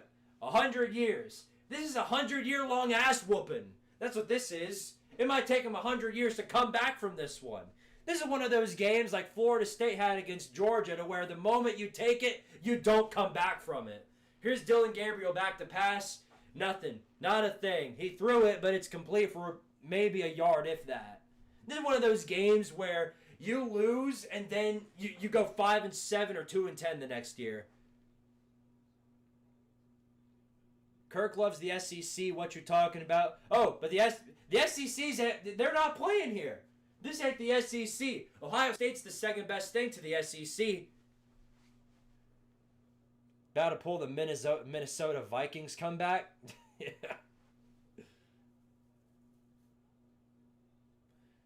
Here we go. Up the middle. Not much given there. Oh, they can't run the ball. They can't throw. Nothing's going their way. And they're probably just going to take this to the 2-minute timeout. 2-minute warning. 2-minute whatever. 2-minute mercy rule. That's what that is. Give them a moment to breathe before they're sentenced to more pain. That's exactly what that is.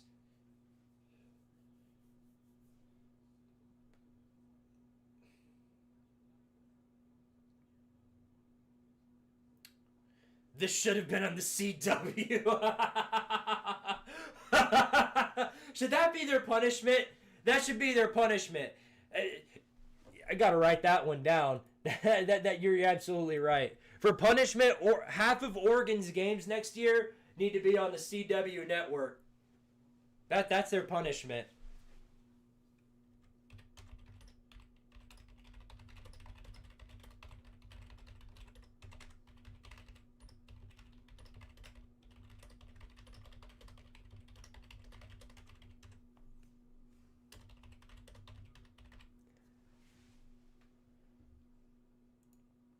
This is brutality on a level we've never seen before.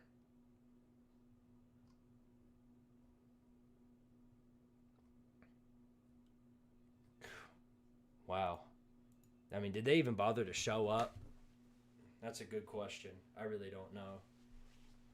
I mean, that's a really good question.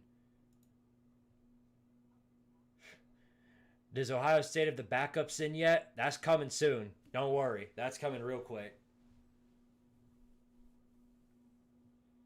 This is unprecedentedly terrible. Yeah, this is, you know what this is going to do? This is going to cause people to hate the 12-team playoffs for a whole nother reason. Because if the 12-team playoffs didn't exist, and this was 6 teams or 4, then Ohio State wouldn't be in it. This is the 12-team playoffs so far has been the worst thing Oregon's ever had to deal with. Because this is their first and only time experiencing it, and they are literally just getting knocked out every single play.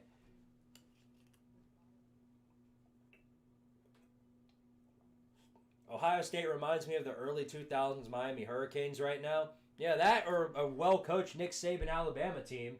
Did they sub out Nick Saban? Did they sub out Ryan Day for Nick Saban? That's a good question to ask. Hell, if you're able to spend $20 million on a roster this good, you might as well spend another few million to get Nick Saban to coach your team for a little while. Looks like the number one curse is rearing its ugly head once again. Yeah, nobody wants to be number one except if you're Michigan. Michigan won the Natty as number one. Don't forget that. The Mods got more defensive stops than Oregon. They sure did. Hey, look, the Mods are undefeated. The Mods are winning today. That is for sure. Get ready for the 14-team playoff. Looking forward to it. Really looking forward to it. So we can watch 8-win LSU get their crap kicked in. Wow, this is an ass whooping on a scale unlike any we've ever seen before. Here are the Duckies coming back out here on 3rd and 5. 2 minutes left to go in the first half from the 30-yard line. Man in motion, three receivers to the right. Here's Gabriel, back to throw. Got some good coverage, protection, and he throws. And it is complete. There's a lot of Ohio State guys around that, but somehow they're able to get it to, is that Tez Johnson? No, that's Terrence Ferguson. In fact, Tez Johnson, he only has 4 catches so far. Tez Johnson has 4 catches so far for 20 yards. That's how many catches he's got. That's bad. Here he goes again, Gabriel rolling out of the pocket. They're bringing the pressure. He gets the throw off. He takes a deep shot, and it's overthrown. Well incomplete. Well incomplete. That time he was looking for Tez Johnson, and he wasn't able to connect with him at all. Ohio State doing a phenomenal job shutting him down. And basically, at this point, if you're able to shut down Tez Johnson, you're able to shut down anybody. And that's what that was right there. They had a guy, Denzel Burke was in front of Tez Johnson the entire way. So Dylan Gabriel was just throwing up a desperation heave for no reason. So here he goes on 2nd and 10. From the 40. Gabriel rolling out again. Looking for a man down the field, trying to run out of the pocket, and they're all over him. A huge sack, and it's just a massacre. It's a massacre. What if Rutgers makes the playoffs next year? Well, shocking revelation. That's all I can really say.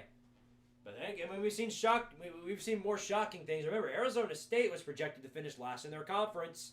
Don't forget that. So was Indiana. So, maybe. Tennessee looking a lot better now. Yeah, that's the truth. Unfortunately. 3rd and 16, man in motion.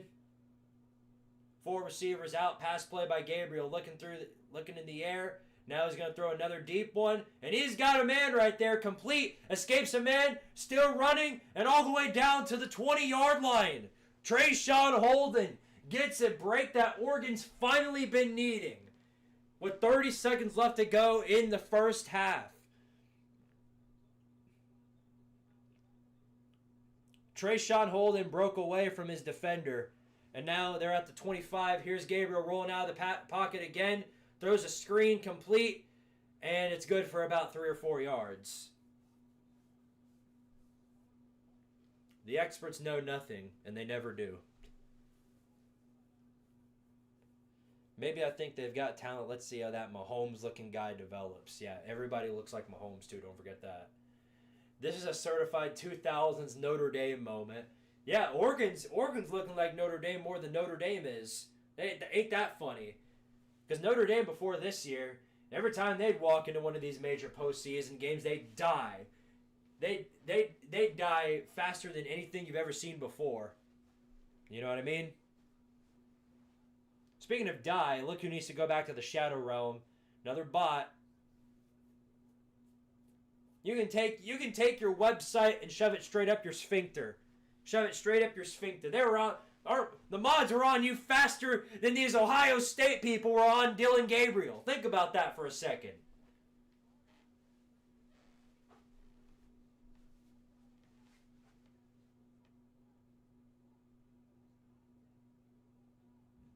Just remember, everyone, Oregon doesn't deserve it in the playoffs, but Alabama should have. Yeah, don't forget that. Don't forget that. Also, the SEC is way better than the Big Ten. Don't forget that. Even though the Big Ten is like, what, 4-1 now against the SEC? Yeah, thought so. 2nd and 6. Pass play by Gabriel. Looking to the end zone. Got plenty of time. Now they're bringing the pressure. Rolls out of the pocket. Running himself. And trying to get out of bounds. And he'll get there. Not quite enough for the first down. But it'll be really, really short. I'm guessing this makes you feel better about Tennessee. Very, very slightly. Very, very slightly. Because we still suck. And we're still never taking advantage of the transfer portal. Or anything like that. We're not making any adjustments. So that sucks. But what can you do? What can you do? 3rd and 1 for the Duckies here. All they got to do is get a yard. They're back in shotgun. Shot over the middle. Slant route complete for a first down, and they'll get inside the 5-yard line. They're really close, but 2 seconds left on the clock. They're gonna have to make something out of this. Second timeout. Oh my gosh, are they gonna go? Don't tell me they're about to kick a field goal. Don't tell me they're going to kick a field goal. Dog, if they kick a field goal, I may turn this freaking stream off. Are you serious? They better not kick a field goal.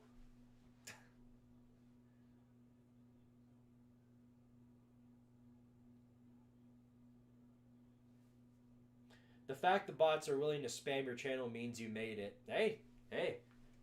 That is true. That is true.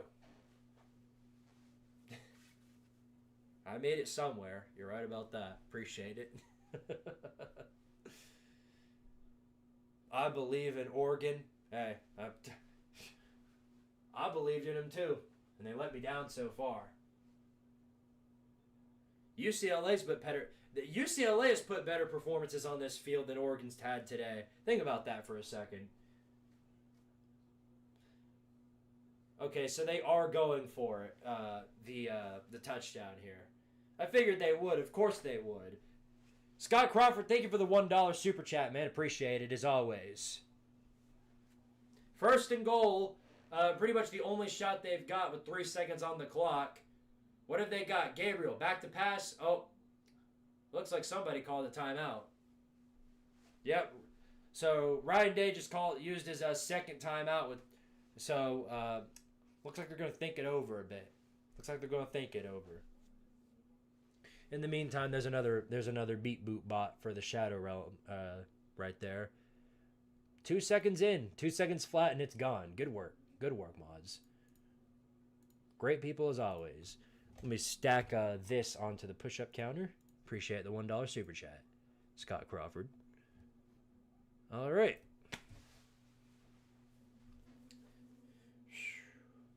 Ohio State takeaway for 6 right here would be magical.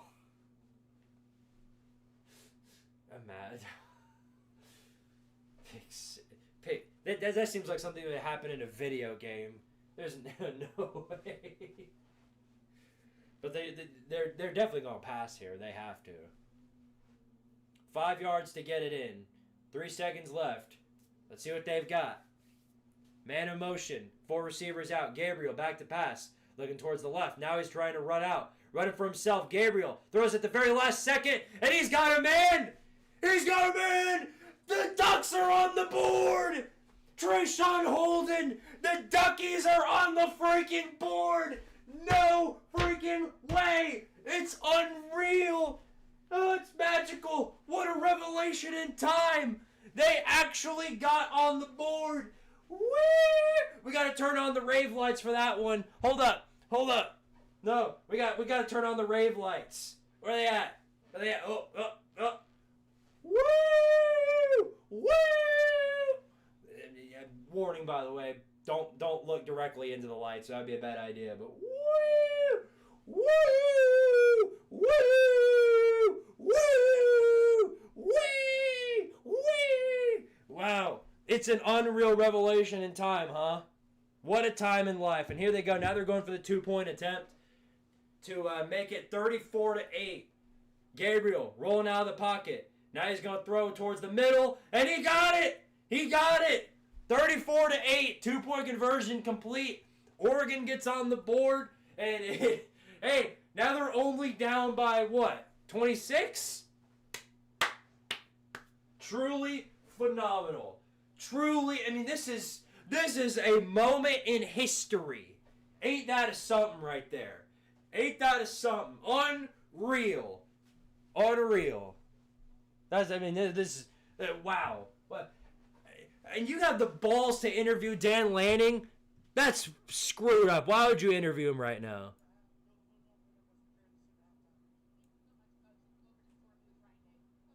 Yeah, no. Why would you do that? Why would you interview him? That man is broken. Look what you've done to him. Why would you interview him? That's messed up. What's wrong with you? I'd be surprised if he. I want to be surprised if he gave you one of those Josh Heupel interviews where you ask him something about the refs, and then Josh Heupel pretty much goes like this.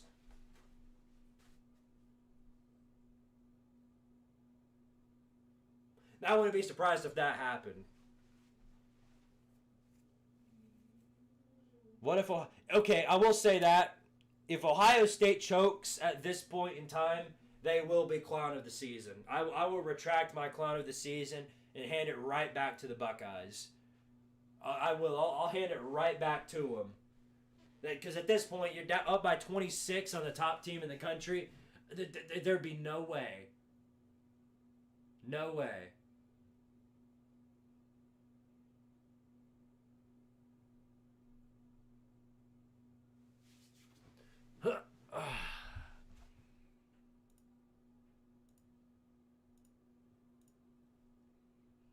Clown of the millennium if OSU chokes this, but it's not going to happen. Maybe. Yeah, no. If they do, then Ryan Day's gone. I do agree with that. They ain't letting that one slide. Good grief. Well, what a way to end the first half. Ohio State lets up a score, and I guess now the game's over, man. Game's over. Let me sit in my new chair that I got literally 3 days ago. I can relax a bit. But what a massacre so far. I mean, this is an ass whooping beyond anything I've ever seen. It's unreal. Good grief, man. Good grief.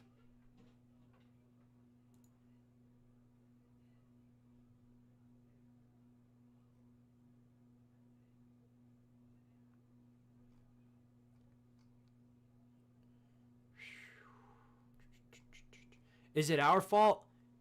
Maybe it's us. Maybe it's us that did this, you know what I mean? Because our fan base talked so much crap after the Michigan-Ohio State game. We're taking over your stadium. You guys suck.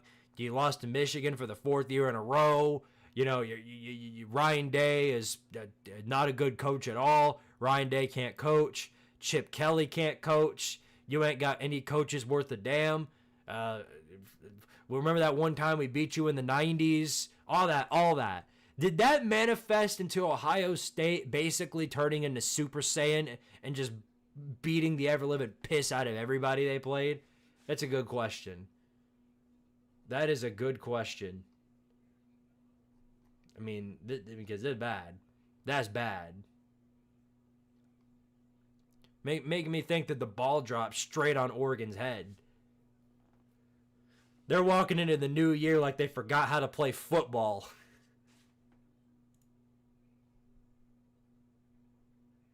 The bots are on one today. These are definitely the most bots I've seen, because usually I've only seen like 2 or 3 in any given live stream. But here today, the Beat Boot bots are going. They're going insane tonight. As if any of y'all are ever going to click on one of those links. This ain't Facebook. Speaking of which, Facebook. The Facebook people are on one, I'll tell you what. The Facebook people are absolutely insane. Because you'll go on the... you'll go on the Facebook, like football chats, and the top post would be, breaking news, Josh Heupel throws hands with a referee on the field, and then Kirby Smart jumps on with 3 arms, and he chokeholds him, and then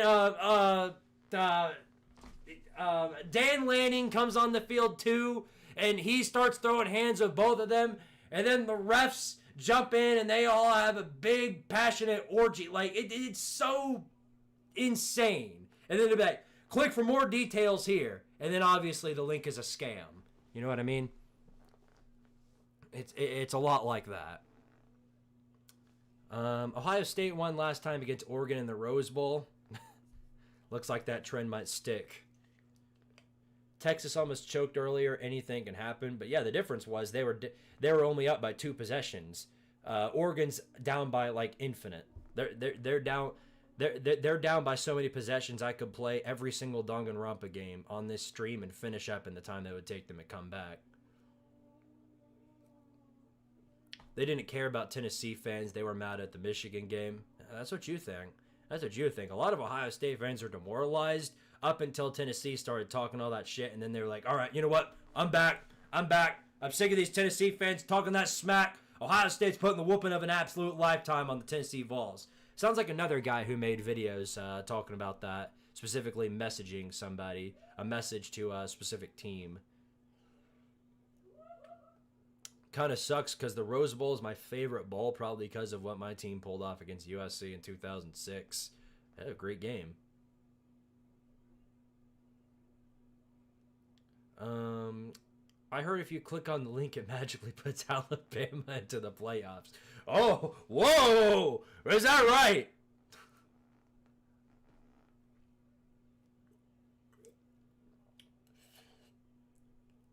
I'm at work right now, but what the hell is happening to Oregon? Disembowelment like we've never seen before. If you want to know what's going on with Oregon against Ohio State, look at what's going on to the mods. Every time they step onto the plate, they're being sent to the Shadow Realm. That's exactly what's going on with Ohio State. We need the mods on the field right now. Yeah, 8-0 all time. Texas should beat Ohio State easily? What? Huh? No. What do you mean Texas should beat Ohio State easily? Based on what I've seen so far in the postseason, Ohio State would bend over Texas and make them, they'd be called Daddy Buckeye for 4 quarters. What in the world is up with you? What are you talking about? Squid, it's halftime. No way. Never would have guessed. Serious question. What do you expect from both Vols Hoops teams? Hopefully a Final Four appearance by one of them. Both of them are undefeated. You know, going through the entirety of 2024 undefeated makes me think that at least one of these teams is going to make it all the way there to the Final Four, but obviously it's not given. I'll be streaming whenever it's time for Tennessee in the postseason. I'll stream those. I'll stream those games in an effort to get them to the Final Four. Spreading misinformation and scamming on Facebook must be a competitive sport. And it's only competitive because the 90-year-old people who are on there 24/7 seem to fall for it every time. Wait, no way. Josh Heupel and Shane Beamer are throwing hands and they're having a passionate makeout session with all the refs.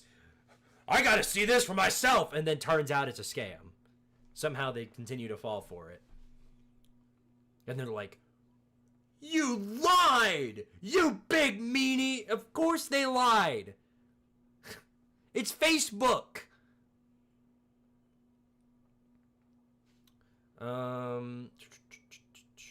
What's up, Z200? That's a logic we've all heard the past 10 years. The Duckies are getting owned worse than Iowa did. Y'all put up a good fight against Mizzou. You almost got Eli Drinkwitz, but you weren't able to get there. Turns out Eli Drinkwitz, he stands on business. I'm Eli Drinkwitz. One of these days, that's going to be sent to one of the three, Billy Napier, Eli Drinkwitz, or Shane Beamer. One of the clips of me saying one of these things is going to get sent to them, and they're just going to be like, what the hell is this? Might be a good time to get your push-ups out of the way. Yes, I will make sure to do that. Don't you worry. I'm going to give it a minute, though, because I got to read the rest of these comments. Oregon should change it to the Michigan uniform. Yeah, that seems to be the go-to method now. Hell, they change into every other uniform imaginable. I keep saying that I want to see them in the poo-poo brown uniforms. Every time they put up a dud on the field, they just need to start wearing those uniforms. Texas has a better defense than Oregon and Tennessee. Debatable, but they definitely have a defense comparable to those two. I'll admit that. It wouldn't be, I mean, they have a defense on the even level as Oregon and Tennessee. I'll say that much. But that certainly doesn't mean they're going to manhandle Ohio State. I don't know if you're the same person that said that earlier, but no, Texas does not beat Ohio State easily. That's an insane, I mean, that's smooth brain talk. Hope you guys have a new great year. Well, thank you. I hope you do as well, Z200. The Ducks have been getting away with holding. Oh, no. I guess they're going to win now. Whoa. Whoa.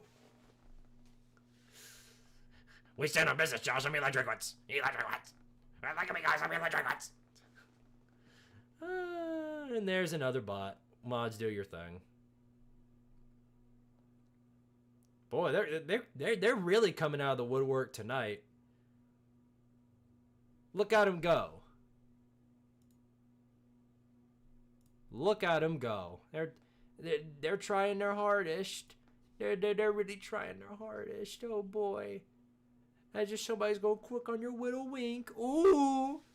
Ooh. Shiver the timbers. Texas should have lost today by 9. They don't have a better defense as Tennessee. Wait, Texas should have lost today by 9. They don't have a better defense than Tennessee. Yeah, they don't. Now Tennessee may have a better defense than Texas. Both of them have really good defenses, so it's really hard to make that comparison. But they're still both really good defenses. If Texas matches up against Ohio State the way they're playing tonight, they get bent over. Unfortunately, lost a family member 2 nights ago. Really sorry to hear that, man. Really sorry to hear that. Hope you and your family are doing okay, bro.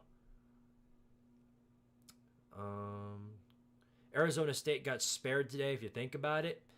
Well, I'm sure they got spared, but I mean, I don't know. Did they really? Because unlike Oregon, which is getting absolutely walloped and blown and torn to pieces, that you know the game was over at halftime. Here's Arizona State. They have the ball. They have the ball in overtime, and they score. And then they put Texas in a 4th and long situation. All you have to do is prevent them from getting the 4th down, and you're on to the semifinals. But for whatever reason, they played blitz, had their safeties on a blitz, and they burned them deep and scored a touchdown. To me, that's worse than getting blown out. Losing in such a heart-wrenching format, that's got to be way worse.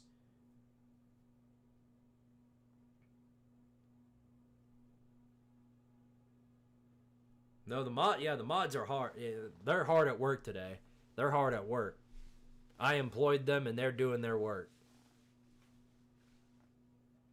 Called the bots the Oregon offense. Yeah, it appears on the field and dies instantly. I want Texas to win, but escaping from Arizona State isn't a good look. Yeah, especially since their next opponent turns out to be Ohio State. So they better wake up real quick, otherwise they're in for a world of hurt coming up, is what I can say. They're in for a world of hurt. Oh, here's this guy again. I've got a neighbor across the street who's got one of these really... He's got one of these really loud, it's not even exotic. He's got a really nice car. What the problem is, he's got one of those really loud engines. And as he's backing out of the driveway, he makes damn well sure that you know it. Because he'll go...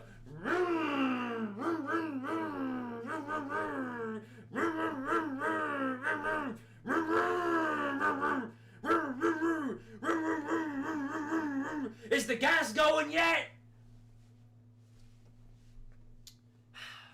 Ridiculous. It's a hell of a nice car, and he's like my age, so and he's not even a bad guy. He gave my sister fireworks one time. He just has an extremely loud and obnoxious car. With the apparent dismantling of Oregon, does this change your stance on who makes the national championship? Yes. Especially since I had Oregon making the national championship. So, obviously that changes my thoughts. And I had Oregon winning the whole thing. And a lot of people think that this is the national championship right here. So, according to those people, looks like Ohio State's going to cruise their way to another title.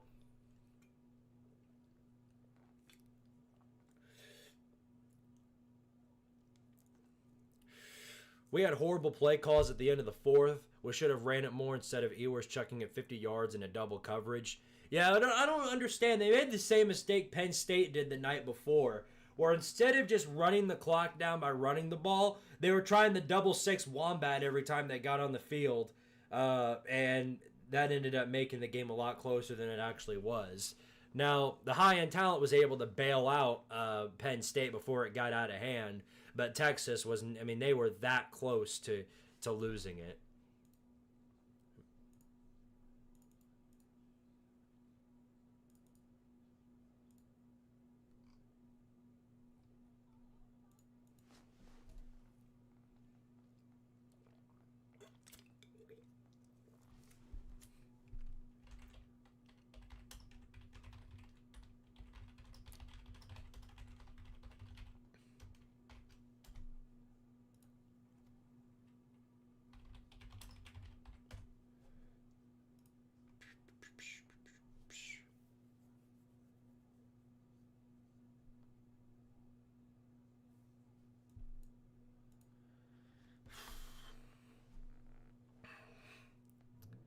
Here we go. There, see, hear it. Here we go. Got to rev the engine.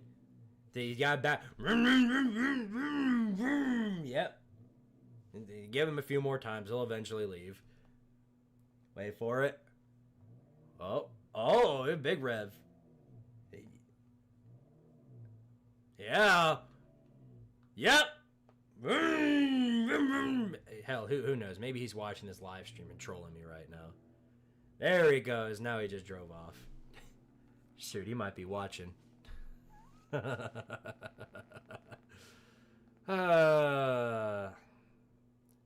right on cue, the bots are right on the margin again. Bots they're hard at work today. The one person who's watching this stream and making all these accounts, he's really hard at work. I'll say that much. You might as well just start asking people for their credit card information. You'd have a better shot at getting one of those than you would trying to convince people to click on the link.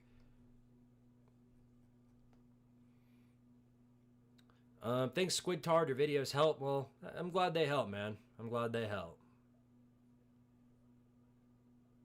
I'm a Nittany Lion for life, but I have a feeling we're about to pull a Tennessee on the 9th, depending on who we play. Well, it's going to be, I mean, it's either going to be Notre Dame or Georgia. And poor Penn State, they can't catch a break. I mean, literally, they cannot catch a break no matter what they do. They beat SMU. Oh, SMU sucks. Penn State's still fraudulent. They ain't beat nobody. SMU is just a terrible team. They ain't no good. Penn State just still bad. Then they beat Boise State. Oh, Boise State's just a bunch of frauds. Bro, Boise State didn't even belong. That's why they're a group of 5 team. They ain't no good. Penn State's still frauds. I don't know how much longer it's going to take for y'all to get off the fraud chart, but you're pretty much stuck on it for... I guess you're just stuck there permanently.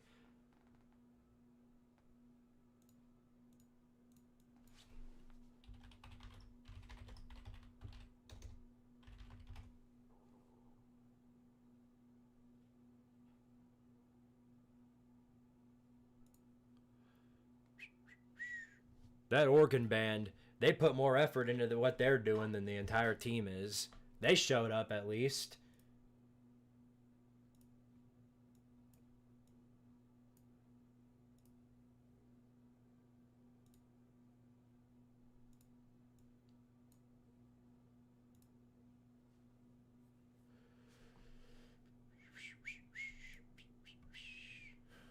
Yeah, and of course Twitter's going ballistic right now. I mean, what do we expect though? I mean, like honestly, what did we expect?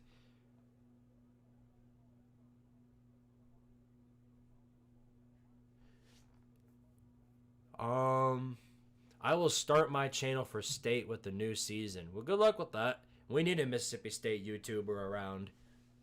As long as you use that new microphone you've got, you should be okay, because the one you were using before that on the live streams, it literally sounded like you were calling in with a brick. Because I don't know if I'll be able to watch a Mississippi State video if the entire time it's just do do do do do do do do do do do do. I won't be able to watch that. So keep that mic around. They blew it in overtime. Blitzing on 4th and long is a bad play call. It wouldn't have been so bad if they had a safety, if they had 2 safeties in the end zone like they should have.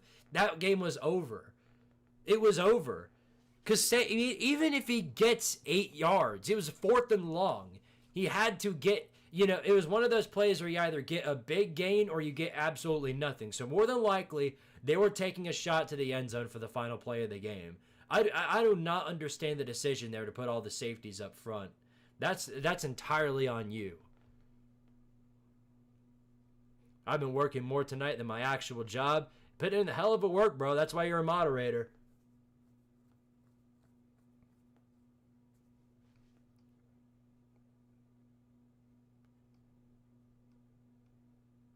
Let me see something. People are hard at work. We sounds like with how much overtime you guys are working, we'll need a little bit of help. So let's get some more moderators on the jump, on the fly.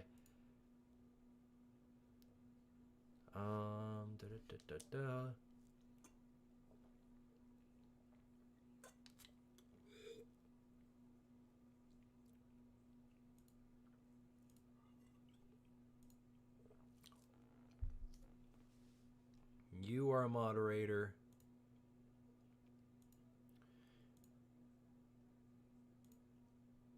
And you are a moderator. And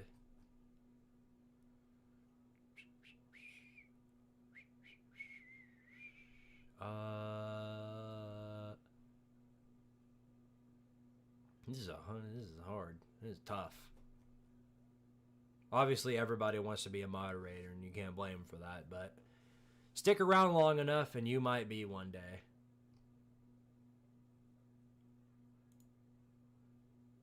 He'll make you a moderator as well.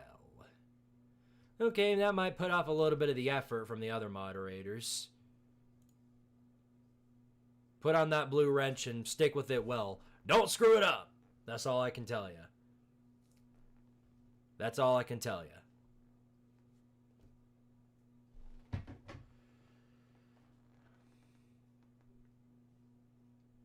All right. Well, now that it's still commercial break and Oregon is still waiting to get mutilated, I believe it is time to put in some more work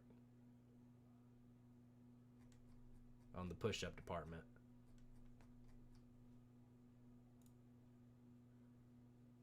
So let's get on that, shall we?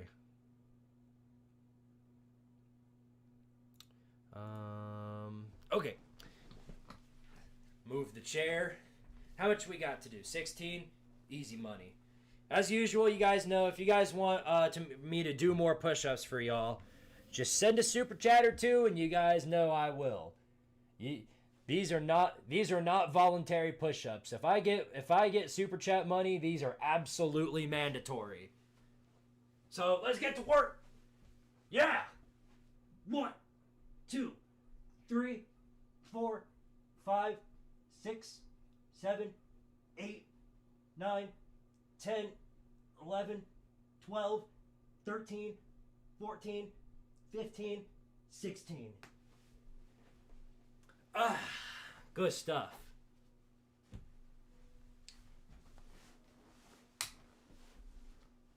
Good stuff indeed.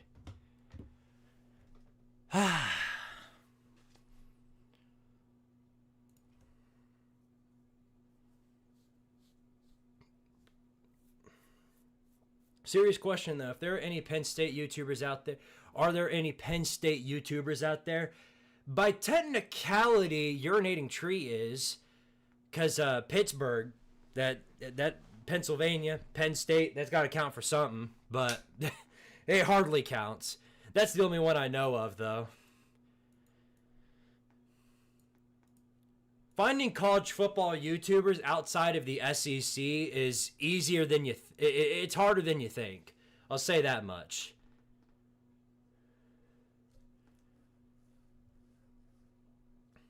Bro's doing push-ups like he's in a service academy. Hey, man. Go Army and Navy, baby. Army, Navy.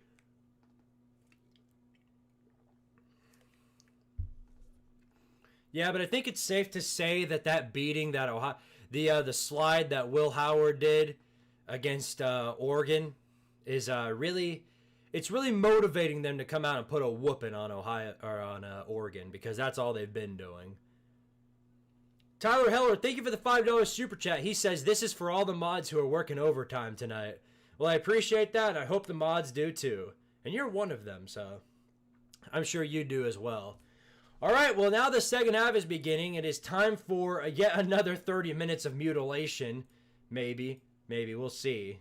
We'll see in due time for sure. So what do we got? Can Oregon pull off one of the most insane... Oh, shit. Can Oregon pull off one of the most insane comebacks we've ever seen in college football history? Or are the Bucky Wuckies getting ready to head to the semifinals? Find it out today.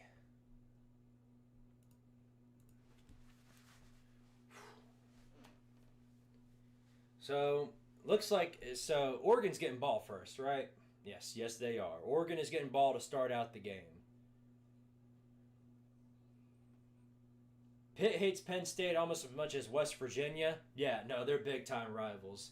And I know, I forgot. Yeah, the only reason I called Tree a Penn State fan is because just they're in the same state. But yeah, he's way more Pitt, obviously.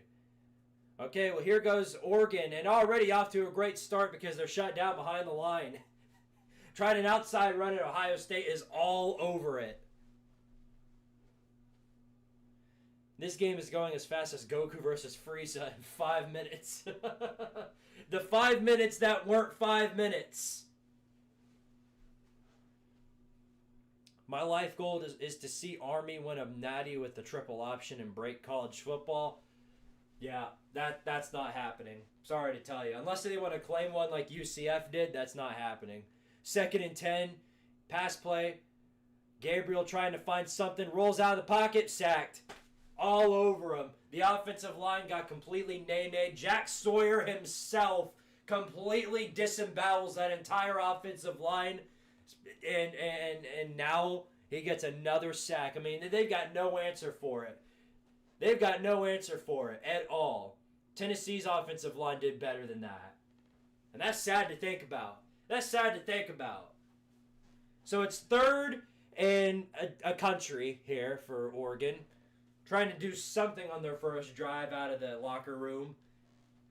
Already a minute in, and it's already looking bleak for him. Here's Gabriel, rolling out of the pocket again. The offensive line crumbles, trying to find something, throws.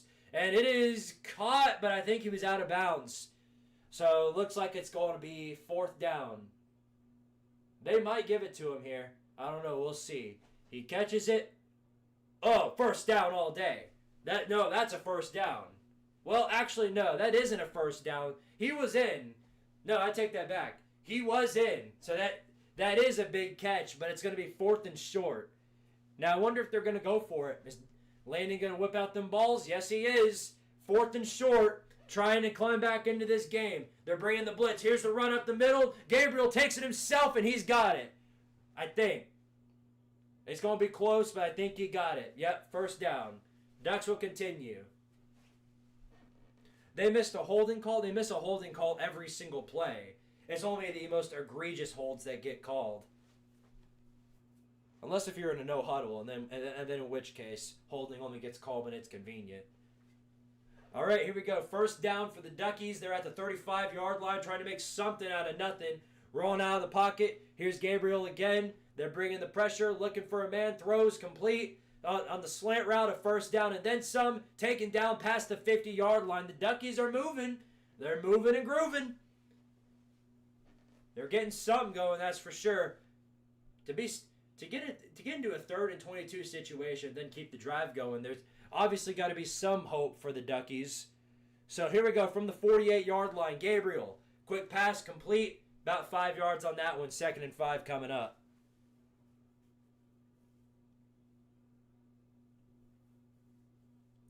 I missed out on this game in the Myrtle Bowl. I don't even remember who played in the Myrtle Bowl. If I'm being honest, I really don't remember who played there. I have no idea. This is quite literally a hydrogen bomb versus a coughing baby. Ain't that the truth? 2nd and 5. And it looks like it's going to be a delayed handoff, and it works about as well as I expected it to. You might as well have just done the delayed shovel pass. That dumbass thing Tennessee does. Where he gets out, he steps back to pass for a minute, and then he goes, here, you can have it. And then there's a shovel pass when the running back is in the middle of the offensive line while they're being surrounded by 300-pound defenders. It is a play filled with so much intellect. I think it makes me more stupid every time I think about it. It's 3rd and 5 now for the Duckies. Here's Gabriel back to pass once again. They're bringing the pressure. Gets the throw off at the very end, and he's got a man complete. Trayshawn Holden once again coming in clutch for the Duckies. 1st and 10 coming up for the Ducks. They're getting something going.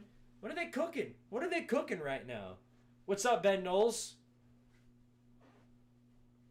Holding literally every play. Yeah, no, everybody holds. Everybody holds unless it's the most... And it's never going to get called unless it's a more egregious hold. 1st and 10. 3 receivers out. Here's Gabriel again, back to throw. Once again, they're bringing the pressure. He rolls out the pocket, gets the pass off complete. Got an open man who's running all the way down to the 5-yard line. Okay, Ducks, I see you. I see. What y'all doing? What y'all doing here? Seems they've well adjusted their game plan, except for the fact that their offensive line is about as good at blocking as I am getting women.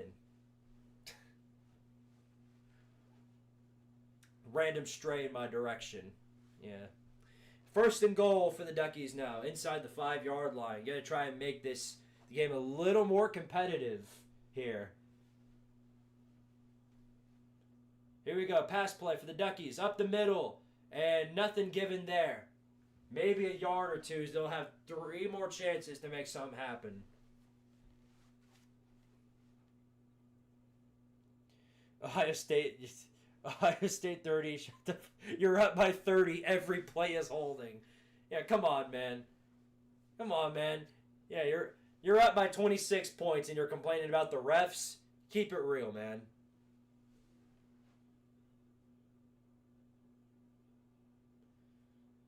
Don't worry, the bots are going to the Shadow Realm. Every single one that gets hit in is getting blocked instantly by the mods. So the guy behind him can only make so many. 2nd and goal. 3 receivers out, and looks like it's a false start. So they're going to be pinned back. They're going to be pinned back to the 10.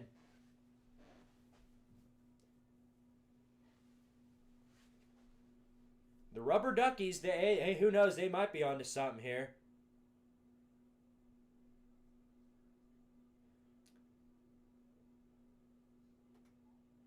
Yeah, no, the bots are going to the Shadow Realm. You know what I mean?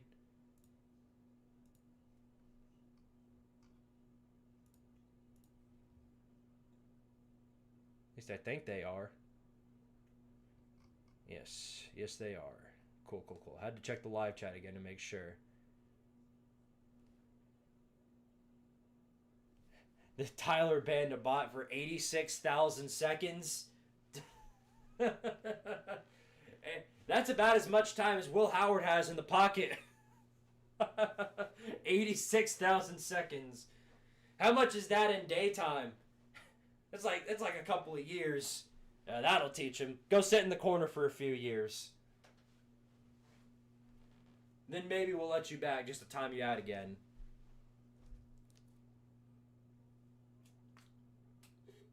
Well, with the game as lopsided as this one, Submachine, what can you do? What can you do? I was in an Oni Kuno stream one time, and if you don't know, Oni Kuno, he's an Oklahoma YouTuber, and I was watching him during the South Carolina-Oklahoma game, and for those of you who don't know, South Carolina they got Oklahoma got mutilated by South Carolina, and Oni Kuno was in there talking about all the anime he watched. Literally. He was in there talking about all the rom-coms he's watched, all the rom-com animes. We were sitting there having a really good conversation while Oklahoma was getting their back blown out by South Carolina. Hell, during the Tennessee-Ohio State game, halfway through I was sitting there doing the same thing, talking about my figurines on the bed here, talking about which ones I should get once I get my paychecks.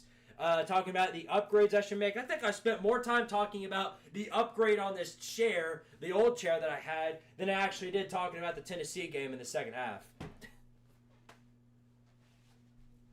When these games are massive blowouts, that's all you can do.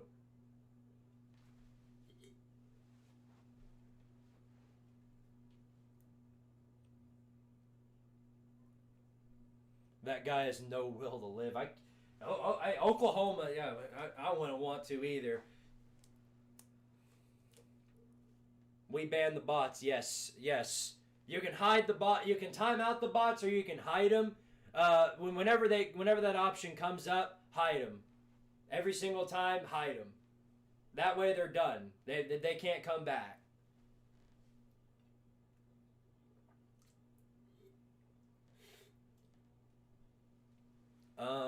This is not Oregon's worst loss. That award goes to the 2016 Alamo Bowl when they blew a 31-point lead to TCU.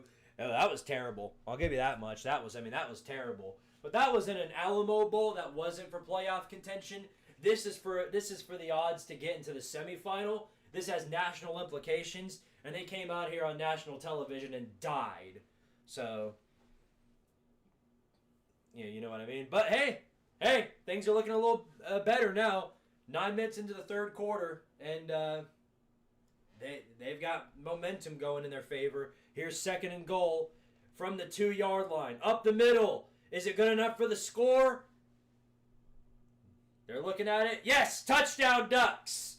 Oregon puts up their second score of the game. It's 34-14. They're only down by 20 now. Things still look bleak, but the Duckies still have hope. They've still got hope in their margin. Imagine that. They're still living. They are still alive. They're on life support. They've got about 15 ventilators on them, but they're still living. They're still there. Now, are they going to go for 2 here, make this 34-16, or are they just going to take the extra point?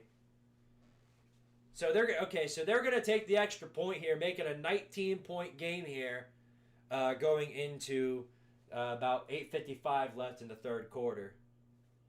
And it's up, and it is good. So it is 34-15. The Duckies have momentum and a little bit of hope to go along with them. But now for the hard part, because Ohio State has the ball. And unless Ryan Day comes out and has a literal stroke on the field, something tells me that they're going to have a few more answers to come up with here. Still won't score more than Tennessee. Right now they've got less, but that could change. That could definitely change. It took all the way up until the end of the fourth for Tennessee to put up 17. So who knows? Squid gave mod to everyone.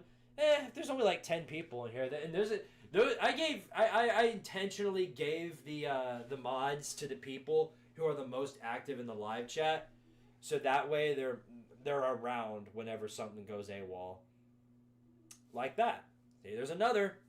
They're everywhere, man. They're everywhere. All these little beep boops. All the little bots. They think they're something. Will Howard about to spin another touchdown? Probably. We'll see. I'll tell you, I keep looking back at this collection of figurines that I got, and obviously it's incomplete because there's just an empty spot right here. I'm telling you what, this week, once all the playoff chaos has ended, I'm definitely gonna take a trip out and add a little bit more to the collection, so that way it doesn't. There's not just an empty spot there. There needs to be something there. I don't know what I should get, though. That's a good question. I'll have to see what I can do. Squid, are you a UT student? I got the same flag in my room. Why, yes, I am. Yes, I am.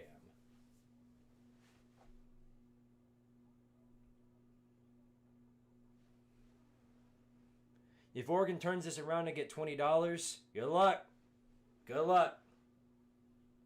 Ohio State is making Tennessee look good. We would have. Okay, no, stop. We would not have obliterated Oregon. This offense wasn't even good enough to obliterate Florida. I don't want to hear it.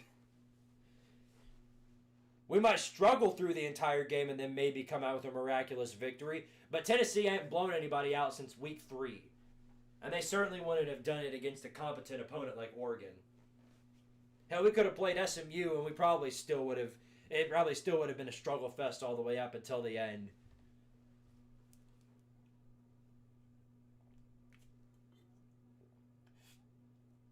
Odds of Oregon making a comeback, significantly low, since all game long they haven't been able to stop them at all. Ohio State has been doing whatever they've wanted to and more. But if they do stop them here on this drive, then maybe. How many yards do they have?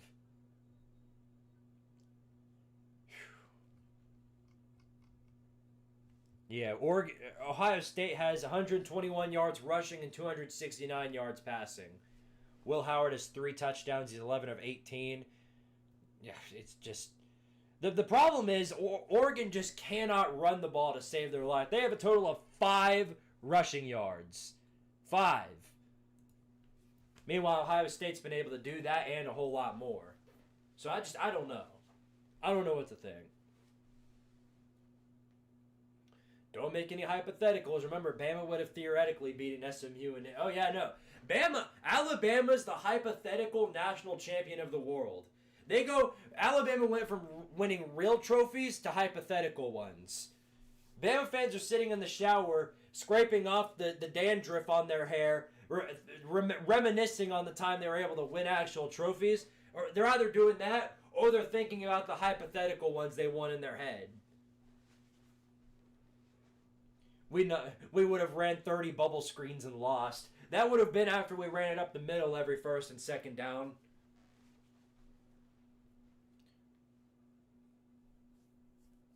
Is Duke or Ole Miss going to win tomorrow? My money's on Ole Miss, but I could definitely see Duke winning. Here go the Buckeyes from the 25. Starting off with a run play, handoff up the middle, good for about 3 yards. We need that 21-22 offense back. Well, look towards South Florida. That's where it's at. Alex Golish took that offense and ran down to South Florida. Eric B. Jones, what's up, Squid? Damn, can't believe Ohio State's beating Oregon this bad. We're right there with you, man. We're all right there with you. Not a man on earth expected that sort of outcome. 2nd and 7 here. 3 receivers out. 1 coming in motion. Here's Howard. Back to pass. Got an open man. Good for about 3 more yards. And Muhammad had to stand on his face for a minute before moving away. Good decision there. Your teammates saved you. Your teammates literally saved you. If you had stood there for a second longer, you're probably looking at a 15-yard penalty. You can thank them for that. Next year, national champion plot twist, Alabama versus Vanderbilt, round 2. Vandy, maybe. Vandy might go. Diego Pavia coming back. The difference is both quarterbacks are coming back. I take my money with Diego Pavia over Jalen Milroe. Here's Howard, though. 5 receivers out, running out of the pocket. Gets the throw off at the very last second. Well overthrown and incomplete. Oregon has stopped Ohio State. Uh-oh. Uh-oh. Uh-oh. What's happening here? Oregon's offense has suddenly grown a little soft. Their offensive line can't block nobody, and Oregon's getting some momentum in their favor. Uh-oh. It's still way too early. Obviously, Oregon's got to go down the field and score again, but we'll see. There's the punt, and it's a really nice punt. And Tez Johnson will take it from the 25, and that's where he'll stay. All right.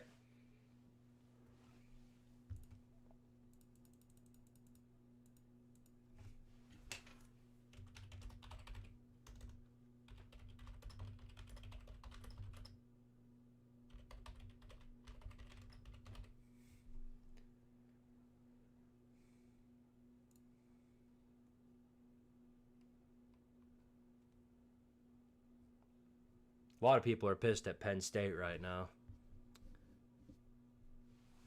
Because Oregon, if this score holds, they'll be a one and done, while Penn State, wins 2 games and is moving on to the semifinals while beating up on a bunch of horsies.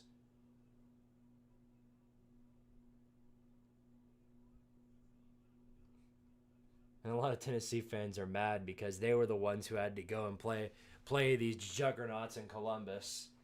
But hey, Oregon has got something going. They might be able to make something out of it, but we'll see. Not gonna cry myself to sleep as hard. Feel that. Thoughts on Tennessee most likely getting Zachariah Branch? Zero.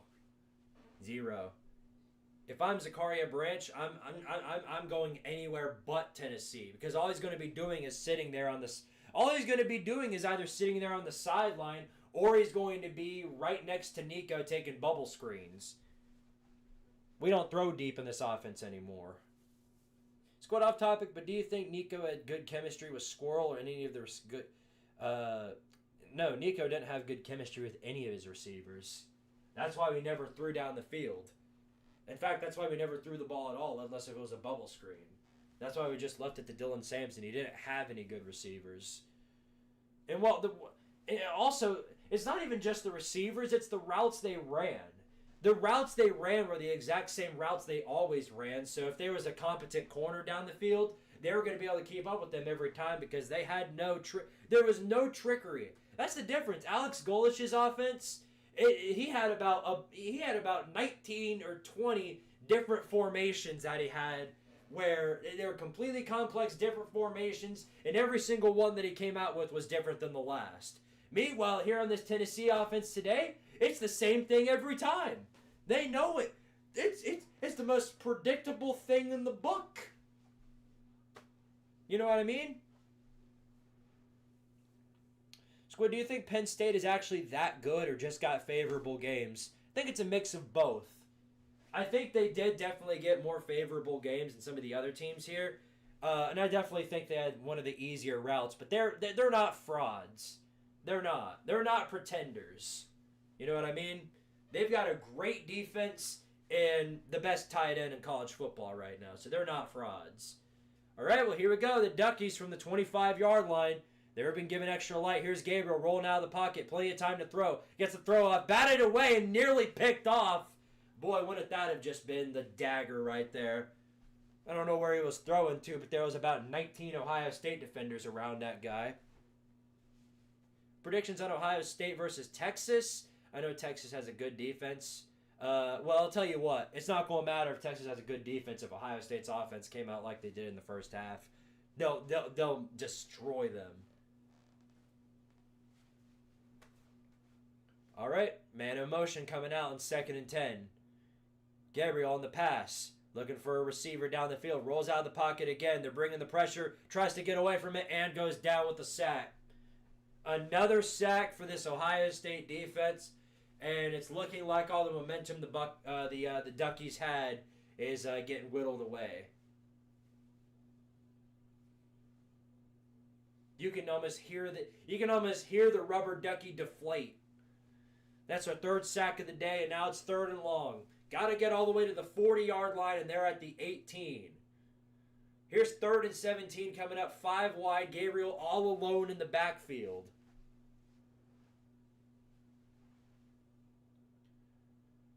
Ohio State's only got 3 men up front. Here he goes, Gabriel on the pass. Looking for a man. Of course, they already broke through the offensive line, and he's sacked again. Ohio State only brought a 3-man rush, and they were still able to break through them like they were Swiss cheese. If that's not a clear indication that this game might be over, I don't know what is. They only brought 3 men, and once again, Jack Sawyer completely clowns that right tackle. I mean, what's he even doing there at this point? If I'm Oregon, I'm just putting 6 men up front and having one of the tight ends block on the right side with the right tackle. So they need a double block on Jack Sawyer, because all he's doing is just completely whipping and nay-naying that right tackle every single time. Oregon reminds me of those rubber ducks the PE teacher used to give out to the winner of the Pacer test. The Fitness Gram Pacer test is a multi-stage aerobic capacity test. Something sample text. I forgot the rest. But I remember doing it. Hey, I used to be the goat of that in middle school. Because my back. I ran cross country a lot. For those of you who don't know, I ran cross country in high school and middle school. So I had sort of an advantage in that. Now, I never won it because it turns out the fastest kid at school was also in those gym classes. But, hey, it was fun. It was fun. Squid, should we hire Ed Orgeron as our offensive coordinator? As funny as that would be, I don't know about that. Maybe. You might be onto something there. Go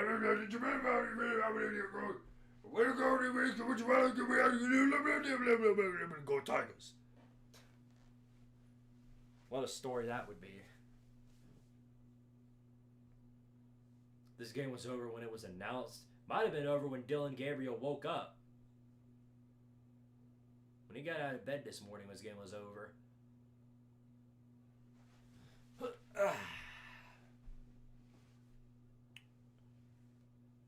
I sucked at the Pacer Gram Pacer test. I was so unfit in middle school. Hey, you were like how I am now. I gotta get back into running, man. I gotta get back into it. Back in high school,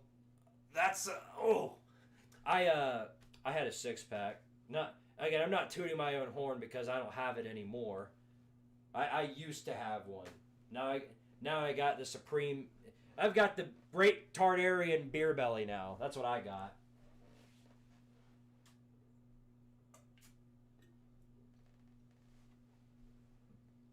Who made Ohio State mad and come out swinging? Michigan. Either Michigan or Tennessee fans.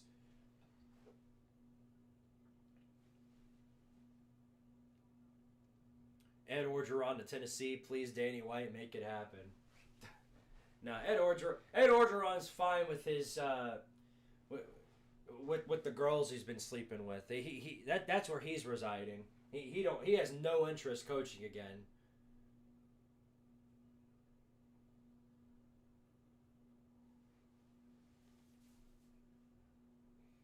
Yeah, now the little ding is stuck in my head from the Pacer. Ding, ding. Hell, maybe I'll add that to the Get Out video I make for either Oregon or Ohio State. I'll have that somewhere in the video. I'll find something for it. It would be funny.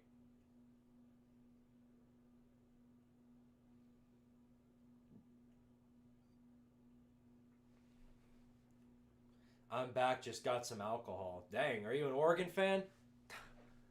Here's 1st and 10 for the Buckeyes. Back to pass, throws on the run, and complete for about a yard. I was unfit in high school too. People made fun of me because of my size. Who cares? You know what I mean? We're all grown men now. My middle school days sucked and I was a twig.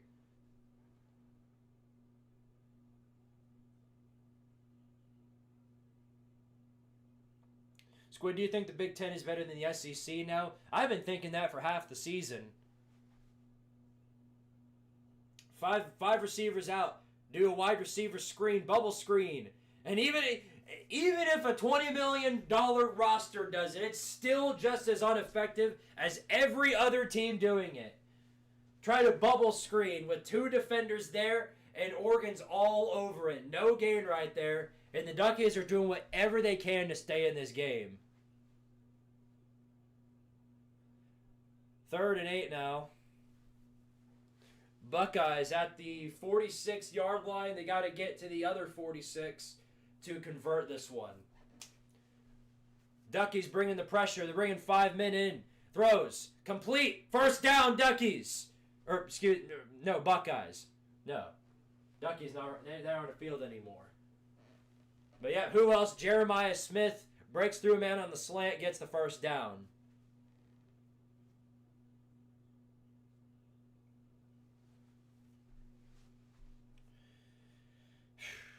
SEC fans lied to Texas. They told us that the SEC was a gauntlet.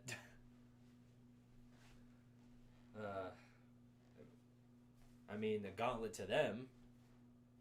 I mean, they cannibalize each other, just don't cannibalize anybody else. 1st and 10 now. Howard back to throw, rolling out of the pocket, gets the throw off at the last second, and it is a cut. It is caught. It is caught by Jeremiah Smith. He jumped up 17 feet in the air to catch that one. Another beautiful catch by Jeremiah Smith. He's going to chew out some more clock and potentially get them another score.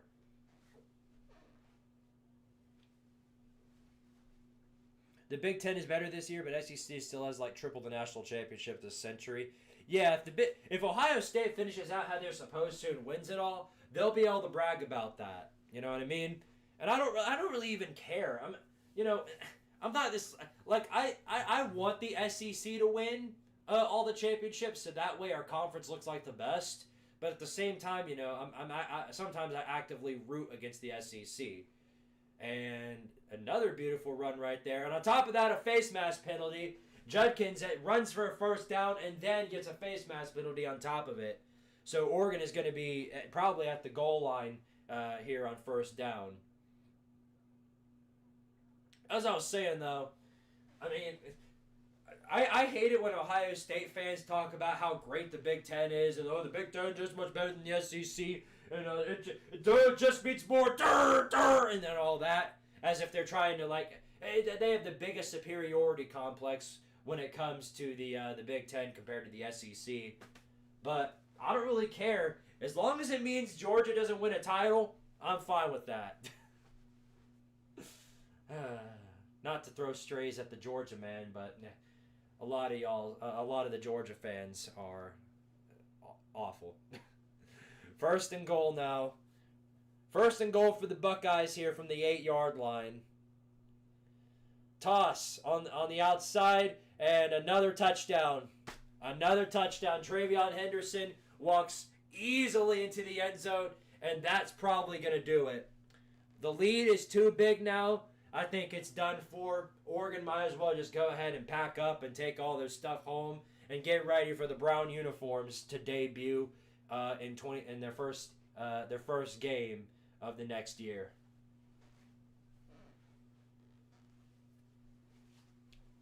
Daggum. You hate to see it.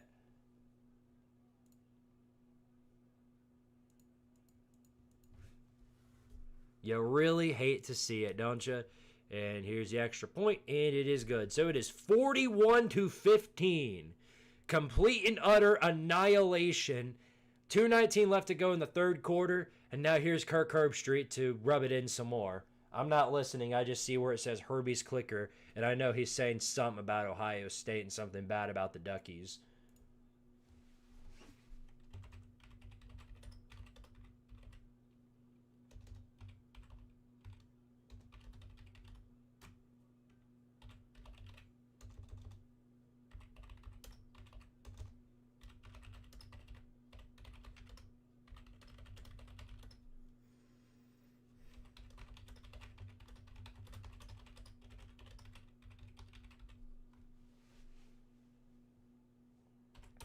Oregon to debut new poop brown uniforms on the field in the first game of the 2025 season.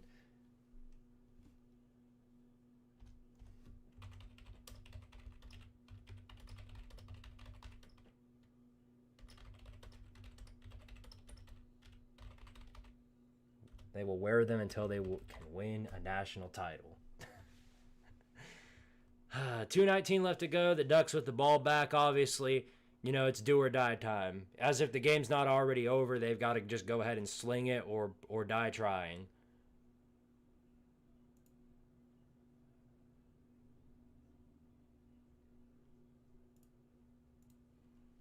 Am I right back in 2014?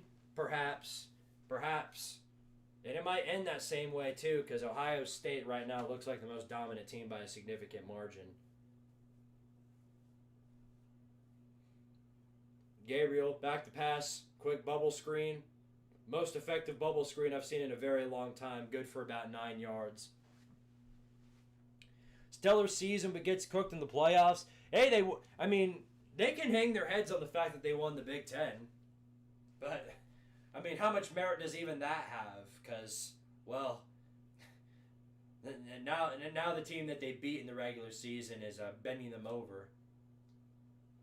Complete pass right there, good for about 8 or 9 more yards.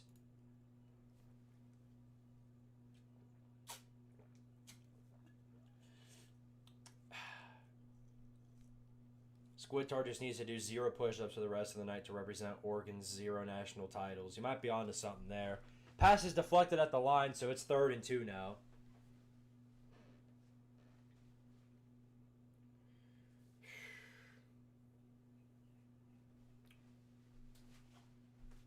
Texas can beat anyone if they play all 4 quarters. Sure they can. Sure they can, but that's a big if right there. Look, right now Ohio State is the most complete team, and to me, it's theirs to lose. It's literally theirs to lose. I don't see anybody beating them the way they're playing right now. But again, it's if they play like this throughout the rest of their time. We'll see. 3rd and 2. Gabriel back to pass, trying to roll out of the pocket. He does, but he's sacked before he can get to the first down marker. Doesn't even make it back to the line of scrimmage. That's Ohio State's, what is that now, their 5th sack? Their 5th sack of the game. To put that in perspective, that Oregon has not landed one, not even one, sack on Will Howard. This is a massacre which we've never seen before, except for that one time they got blown out in the playoffs a long time ago.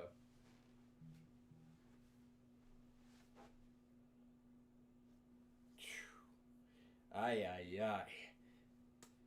And they said that any team from last year any of the top 6 from last year's playoffs is better than every single team here in this year's playoffs. Ain't that a lie? Ain't that a lie? Yeah, no. That's a fat lie. This team would take a team like Washington even last year and just boom, just massacre him. They're playing Will Howard's speech from from when they lost to, or never mind. This is from when they played Oregon last, I think, or when he was talking about Oregon. Point is that they've been hyping this up. They've been hyping this up for sure. This a massacre. This a blowout. 85 people in the chat right now. I appreciate all of you guys for being here. Y'all are great people. Especially the people that sent super chats. Appreciate every single one of you. Here's Judkins on the motion outside. Got some blockers in front. Another first down. There is a flag on the play, though.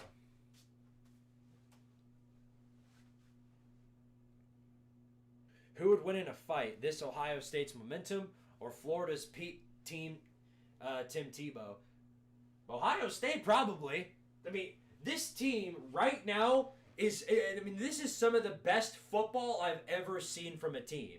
They're fast, they're strong, great play calling on both sides of the football, elite talent on every facet of the game, and more importantly than that, no matter which offensive line they're battling against, they're shredding through them like Swiss cheese. It's unreal. I mean, every time I watch Dylan Gabriel step back to pass, he's been getting just completely toasted. Just toasted every single time.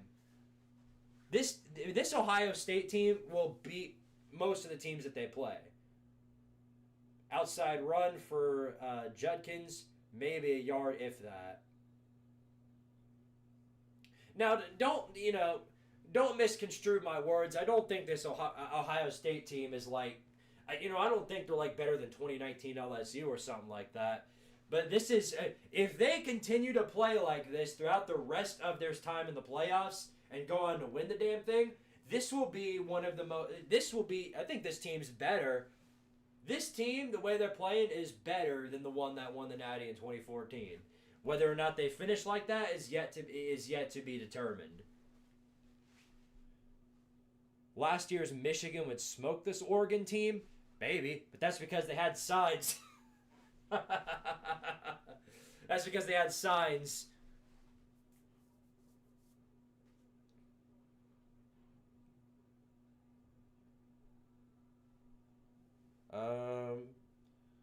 Thanks for making my misery as an Oregon fan not as bad, Squid. Hey, no problem. No problem. Sorry your Ducks didn't show up for most of the game. They showed up for about 10 minutes and then called it a day.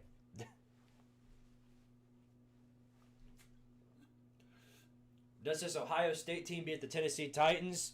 Yeah, they do. They do. They probably beat the Atlanta Braves, too.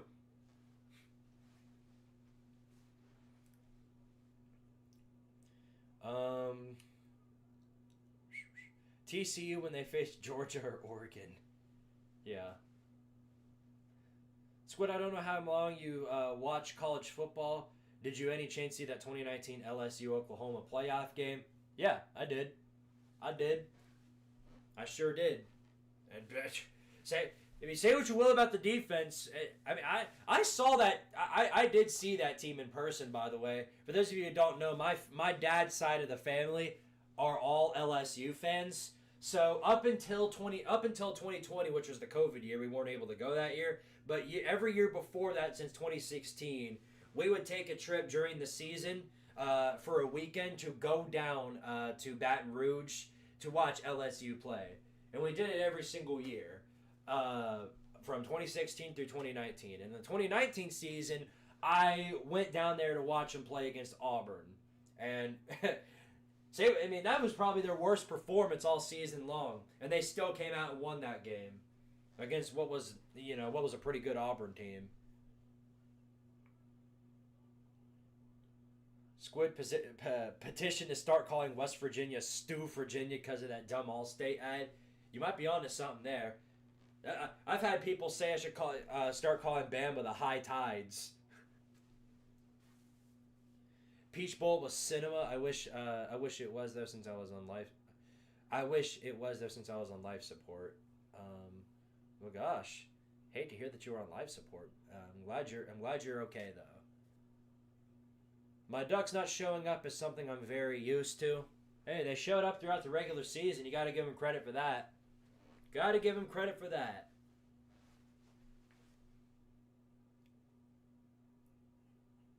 I bet y'all are wishing that Luke Fickle beat you.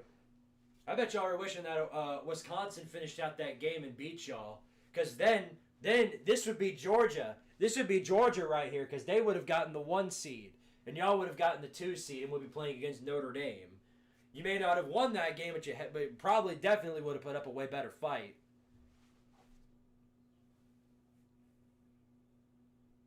How can you even defend a team like this? Everything they're doing is working. I don't know. That's a good question. Man up the middle. Good for about nothing there. It's 3rd and long for the Buckeyes here. This would probably be one of the only times that they're able to stop them here in the 4th quarter. Put your 4s up, baby. Whee!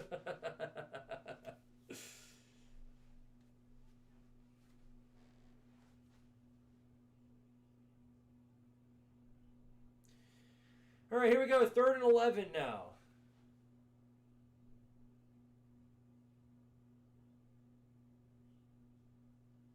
Third and 11 for the Buckeyes here. 4 receivers out. Here's Howard back to pass. Looking for a man and completely drenched. Completely sacked right off the bat. There you go. I guess that proves Ohio State is mortal. They aren't completely immortal. Now, if you could do that maybe 100 more times and then get maybe a few scoop and scores and a few pick sixes, you might have a chance to come back in this one.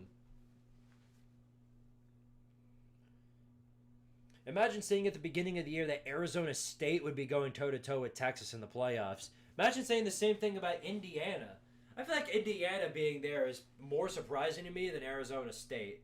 Because there's a lot less, there's a lot less parity in the Big Ten than in the Big 12.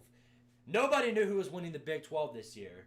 In fact, people's expectations were that Utah and Oklahoma State, those 2 teams are going to meet in the Big 12 championship. That's what people thought. And lo and behold, turns out those 2 teams were the 2 worst teams in the Big 12. So whoever people picked to be the best team this year in the Big 12, oh boy. Who's that going to be? Who are they going to pick to be the best team in the Big 12 this year? Colorado, Arizona State, BYU? That's a good question. That's a good question. Oregon get out video incoming. Yeah, I'll be working on those as soon as this game comes to a close. Because I got to do Arizona State's first.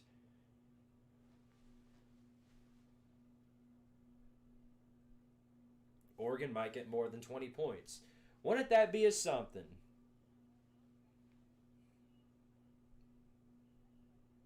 Is Texas's coach sweating nervously right now? Yeah, I bet. I bet. The way I saw them look against Cam Skibity and Arizona State, they were lucky as hell to come out of that one. And now they've got to fight against the hottest team in college football. Good luck. Good luck is all I can say. Because right now it's looking like the Buckeyes are a tie-in for the national title. It's just a matter of who they're going to be playing.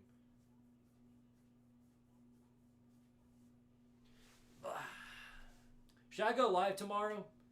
I planned on only going live once today. And I didn't expect... Obviously, nobody expected the Sugar Bowl to get delayed. So, would you guys want me to go live for that tomorrow? Georgia, Notre Dame.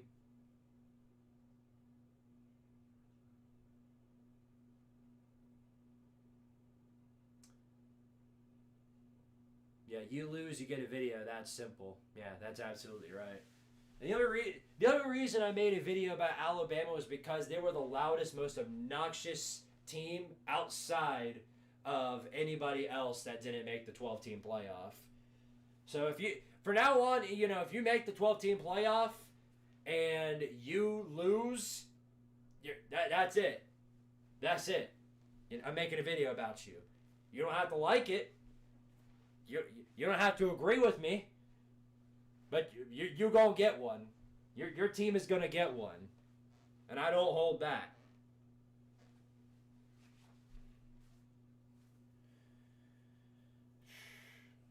All right, yeah, we'll go live tomorrow. How about that? The game's at 4 o'clock, so that's actually pretty good timing. It's not too late, not too early. Good, very, very, very good timing there. I think Ohio State needed that loss to get their shit together. That's what a lot of people are saying. And it seems to be the truth because this is the best I've seen them all season. Here we go. It's 13:36 left to go. They're trying some double play action, and that was the stupidest thing I've ever seen in my life. They tried the double play action there, threw it to a guy at the back, and he throws it out of bounds. I don't even know what that was. Dylan Gabriel, that's not Dylan Gabriel. That's somebody else smiling back there. Whoever it is. How are you smiling right now down 41-15? There ain't nothing to smile about the way things look right now.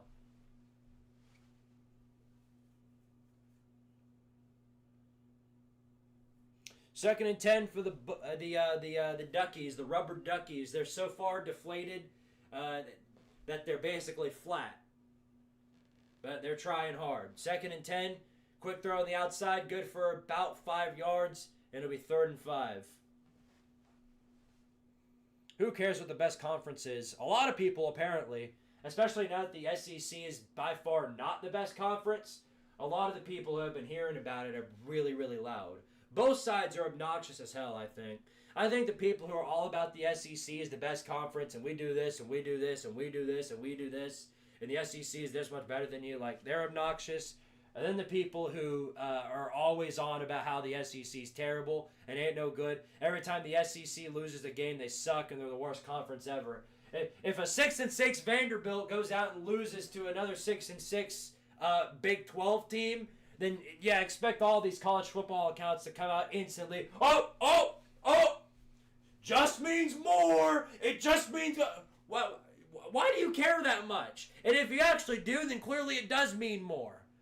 Rolling out Dylan Gabriel, trying to make something out of nothing. Now he throws late, and it's way out of bounds, incomplete.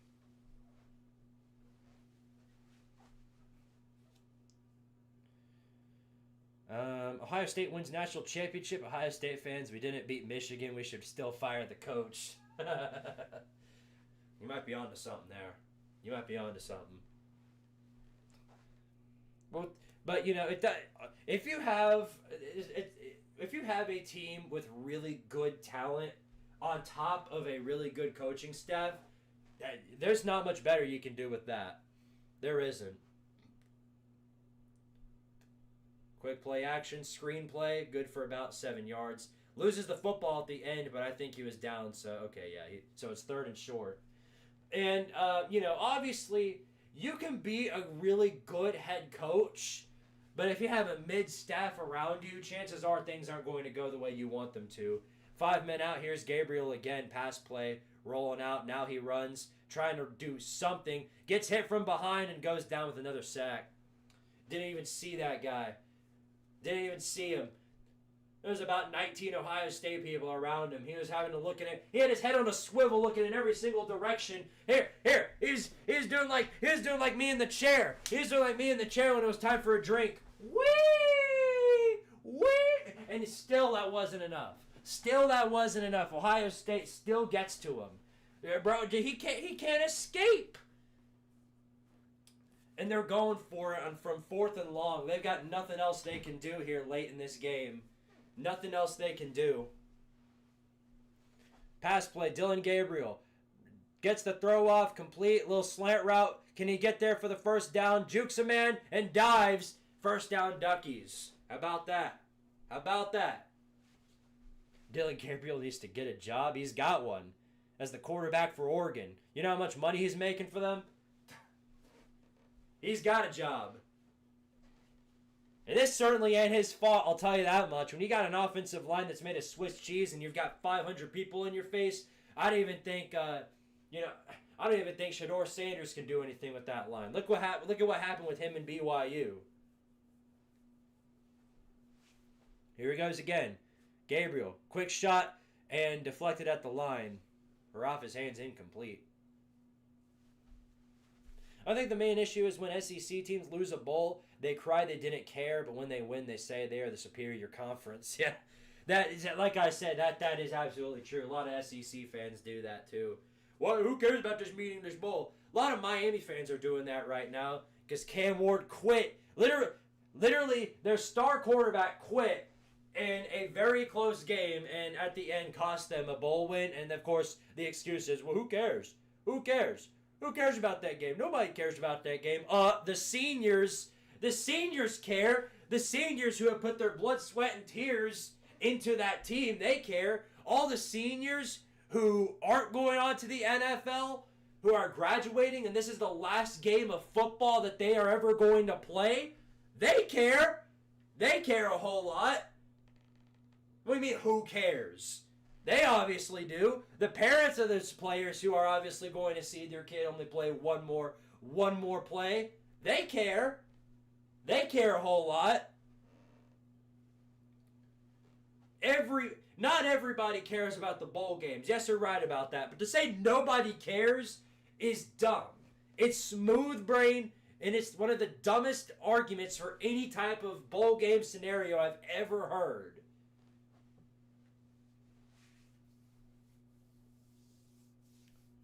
It definitely makes me... I thought about making a video about Cam Ward. I did. I thought about it. Because that pissed a lot of people off, and it pissed me off, too. It pissed me off, dude. Bro, straight... It is the closest game. All these seniors are playing all his hearts out. All their hearts out. He opts in for the first half. He's playing the football game. They're in a really close game. Tied with Iowa State going into the half. And then decides, nah. I'm out of here. Leave it to the second string. And then they lose. And his ass is sitting there on the sideline like, I don't care. I don't really care. Great. Glad you don't care. I wonder what the rest of your teammates think about you, knowing that you abandoned them in a critical moment of that game.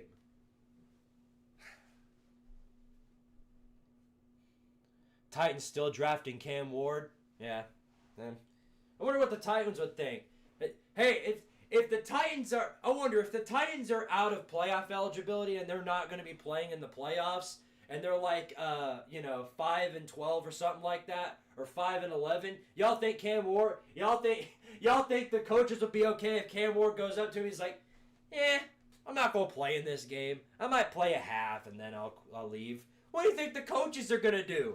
He'd be like, oh, yes, sir, Mr. Cam Ward, sir. Go right on ahead. You know, we'll let you play whenever you want to, buddy. You're our friend and our pal. Keep it real. Now at the Titans, they'll probably get away with that because the Titans coaching staff cares as much about their football team as anybody else does. That absolute mess. I live in Ohio, and there's a lot of truth in that statement. Michigan wins mean absolutely everything up here. No. Even like regular season games have a lot of meaning to them.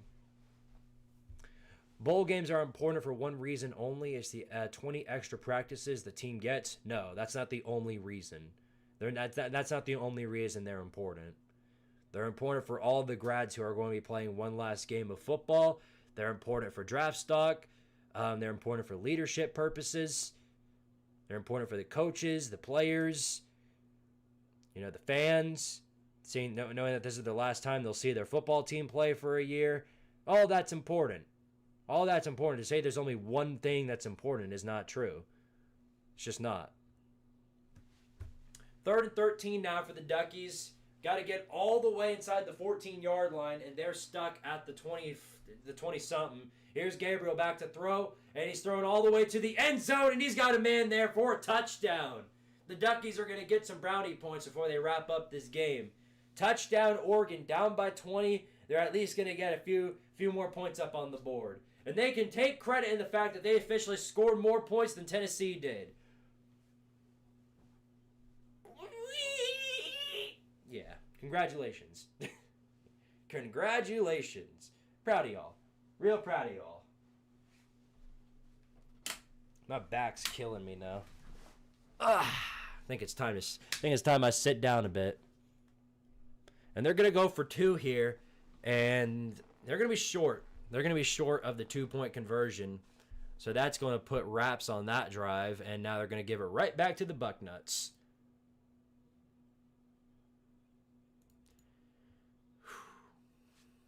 Oregon comeback is imminent. Yeah, right. It would take a meltdown of epic proportions, and I don't see that happening. Not at this point in the game. In fact, they've already dropped the projected point spread for Texas Ohio State. Yeah, freaking here go Action Network's Colin Wilson. He's got the spread at Texas by 2. Were we watching the same game today? What have you been watching all day?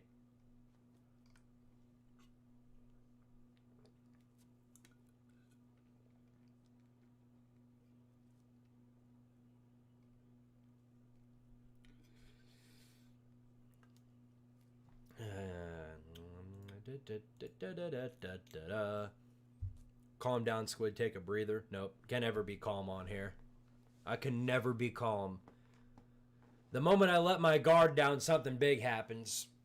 I can never be calm here.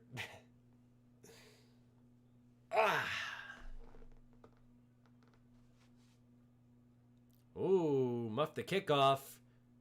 But it was he obviously had plenty of time to recover it and get it, and they're going to be getting from the 15-yard line. So we'll see what they can do. Let's see what they can put up on the table. The Guangdong Tigers select the entire Oregon Ducks team. Yeah, they definitely put out a stinker today. They definitely put out a big stinky.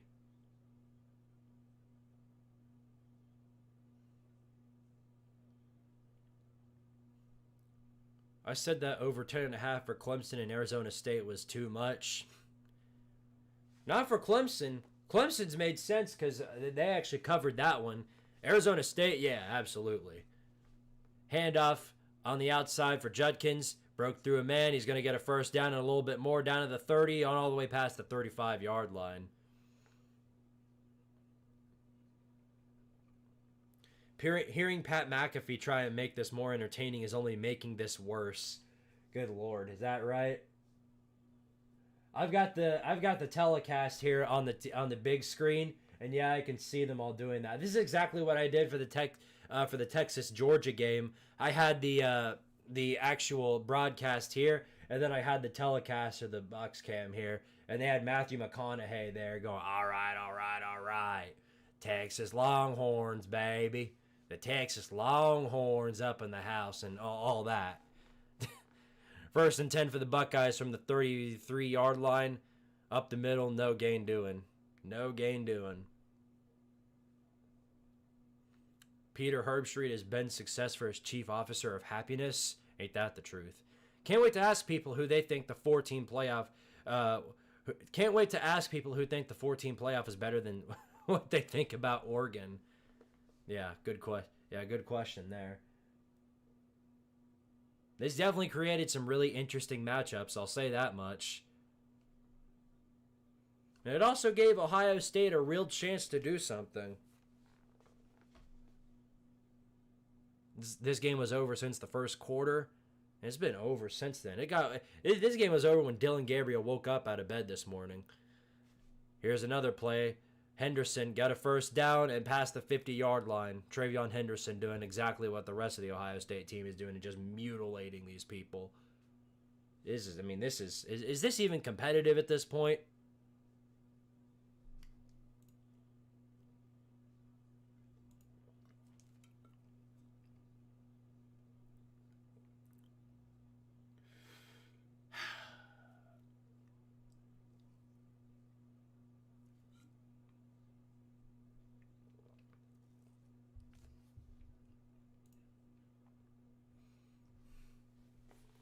Screw it. Let's just have a 128 team playoff. That way everybody's satisfied. Here's Howard on the run. Slides down after no gain, so it'll be 2nd and 10.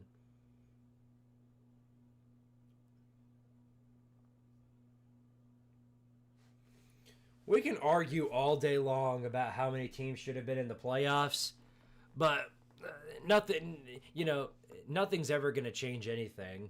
You know what I mean? There's always going to be people who are unhappy and crying about it. If we shorted the amount of teams that are in the playoffs, more and more people would be angry about being snubbed. If we made the playoffs too big, then people would be like, why are these teams even here when they're just going to get blown out? Nobody can be happy. Nobody can be happy at all, you know what I mean?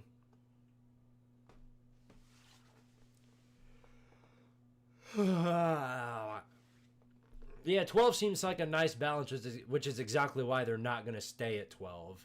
They're going to switch to something else like they always do. They've already been talking about making it a 14-team playoff, and we're like, you haven't even seen the 12-team playoff workout just yet, and you're already ready for another playoff extension? Yeah, they just want. That's the thing. They just want. They don't even know what they want. They just want.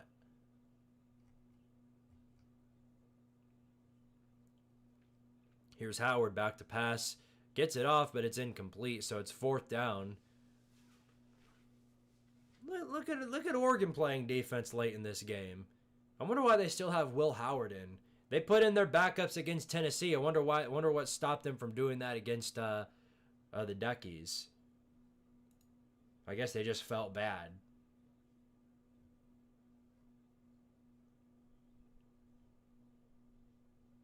Isaiah Nayor just signed with Louisville, if anybody cares.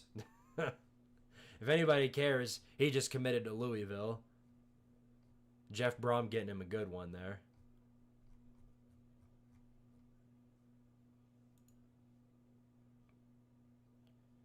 These bots are hard at work. I'll tell you what.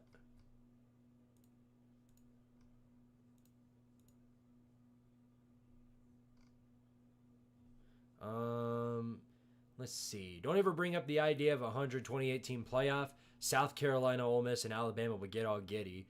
Yeah, maybe. They need it. Turns out they weren't good enough for a 12-team, and they wouldn't be good enough for a 14-team either. Boy, if Ole Miss loses tomorrow, the internet will go ballistic. That's why I'm kind of rooting for it. But then again, I'm just rooting for it so I can see Elaine Kiffin lose.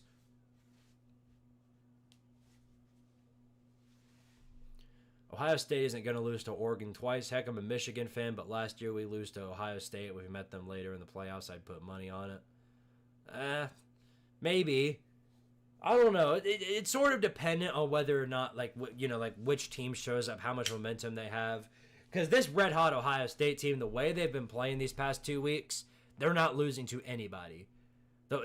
Everybody else is going to be, it's going to be them, and then it's going to be everybody else. That's the way it is. Everybody else is just competing for the runner-up.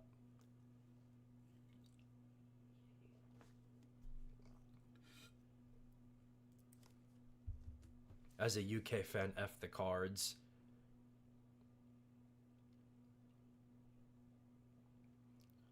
Might as well make it a 16 team. I just propose a 128 team playoff bid. Everybody's playing, everybody's satisfied, nobody's angry except for all the people who are angry. That's the way it goes. All right, well, let's see. We only have 5 push-ups to do. Like I said, I'm going to wrap up this stream around the time this game is actually coming to a close, because I've got to go ahead and work on the Get Out videos for these 2 teams in preparation for tomorrow's next game between the Fighting Irish and the Bulldogs. So if you want to go ahead and send some more super chats to watch me work out some more, then by all means, be my special guest. But until then, I'm going to go ahead and get these next 5 out of the way. Here we go. 1, 2, 3, 4, 5. Beautiful. Beautiful form, beautiful execution.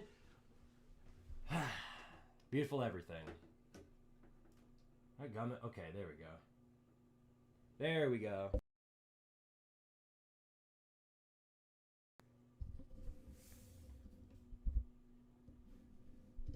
This season, it's felt like it's lasted for a full-on century. And it really has. Isn't this like the longest college football season, because we've gone through all of August and everything like that. We're all the way through into January, and every other year this has ended on the 8th. But that's going to be the semifinals, so we're gonna have to wait a whole nother week and a half before the national championship.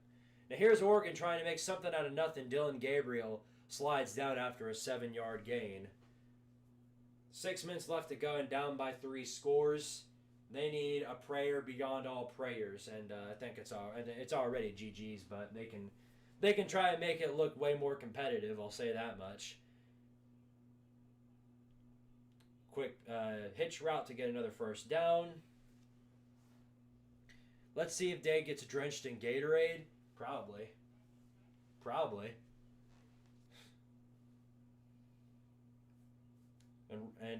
And Dan Lanning might get drenched in beanies and weenies.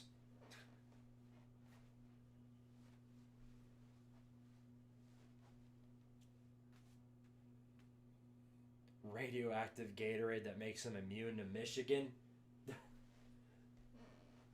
You might be onto something there. 2nd and 6, and it looks like somebody called a timeout.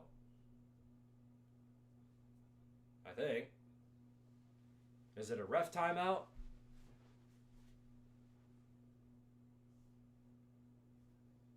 I'm watching this telecast over here, and I have no idea what's going on. It's a bunch of people and Pat McAfee on the sidelines, standing around with a bunch of microphones. I have no idea what they're even doing. Okay, so they're checking to see if this was a catch right here, which will make it a first down. Dan Lanning will get awarded with the "At least you tried" cake, more like the "You blew it" cake, because he did. This is blowing it on a portion that I've never seen before.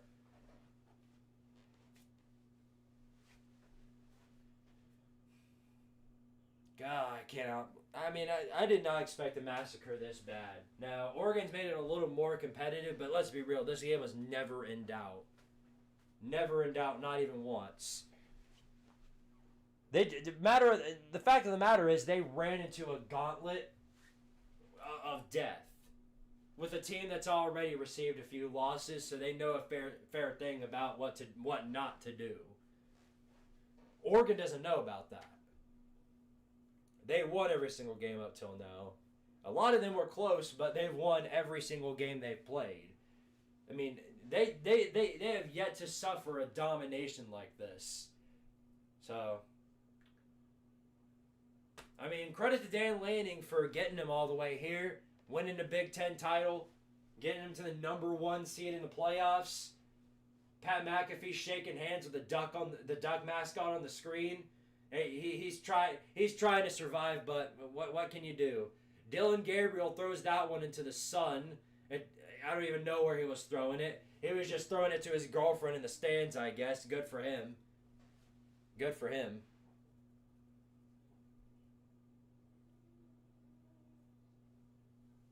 Third and 6 coming up for the Duckies.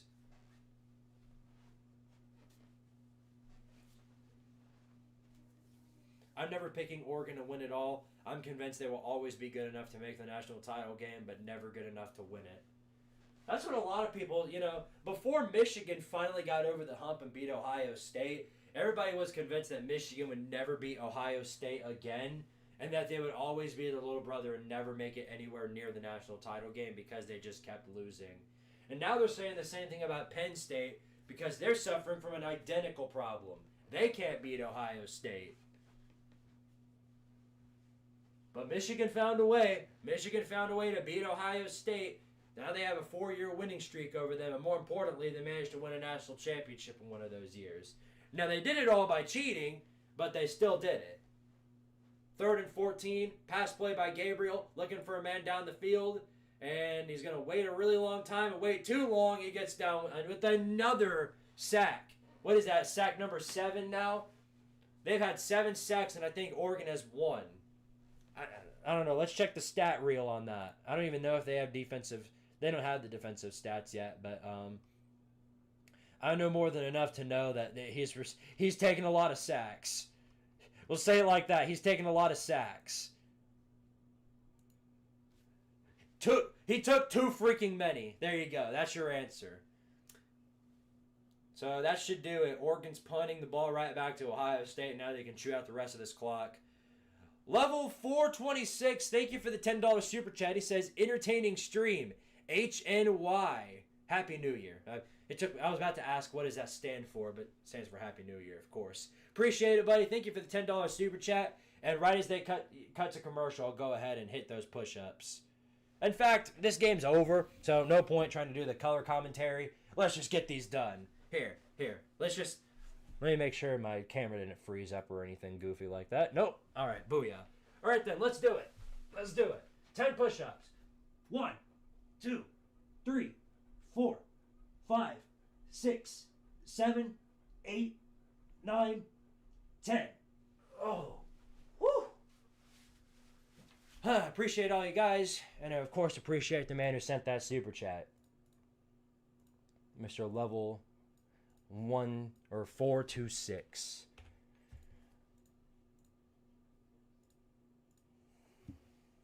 Alrighty then.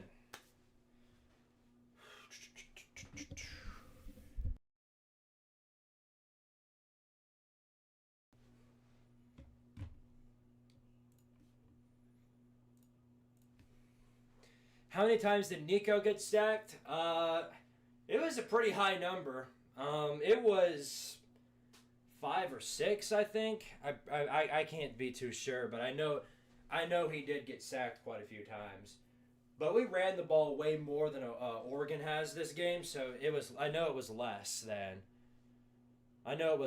that. So there you have it. Ohio State versus Texas in the semifinal round. It's not the Orange Bowl, because that's Penn State versus whoever wins Notre Dame, Georgia tomorrow. What's the other one? Because this is the Rose Bowl. Obviously, it's not the Sugar Bowl. Is it the Peach Bowl? Is that what it is? Is it the Peach Bowl? Is that the one we're missing? Chat, help me out there. I can't keep up.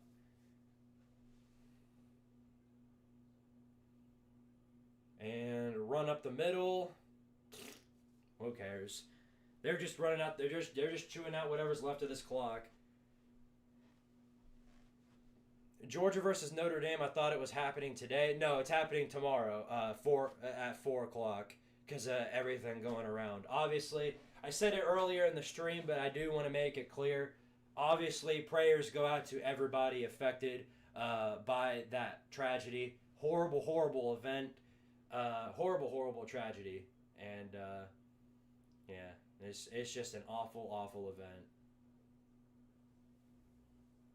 And it was the right move at the end of the day to delay that game. I'm glad they did it because the there's no telling sort of what that was, whether that was an isolated incident or if there's going to be more in the future. And I've seen already like news articles about more and more of these events happening. You know what I mean? So I'm glad they did the smart thing there. They did the smart thing there. And I've been to the Superdome where this game's being played at, the Mercedes-Benz Superdome. And in that area, right up to where you get to the stadium, there is this huge area, like this hangout area, where bands play. There's a whole bunch of people always interacting there. It's one of the biggest tailgating areas known to man. It's huge. An absolutely ginormous tailgating area. And if that was, if somebody came in with the intention of hurting people, they could have absolutely done a lot of damage there. Now, so hopefully tomorrow, when they have this game, have the pregame, all that, tailgating, whatever, they bump up security to the maximum level. So, because obviously, people's lives are way more important than football. That's the truth. People's lives are way more important than football. So no matter what, I think they need to bump up security, but nonetheless, prayers out to everybody who's been affected. But yeah, what we do know is that Oregon's out. They're done.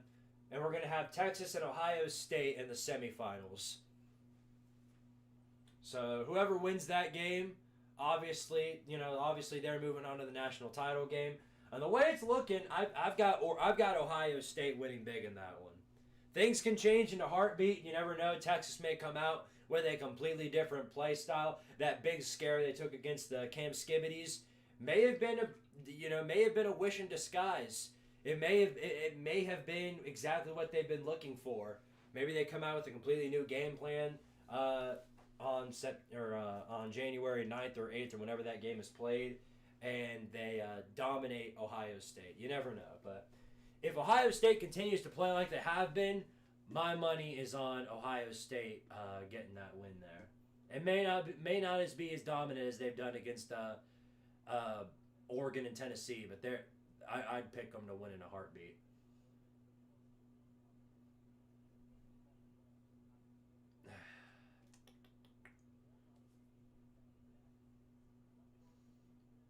Security is going to be like a max security prison. It absolutely needs to be.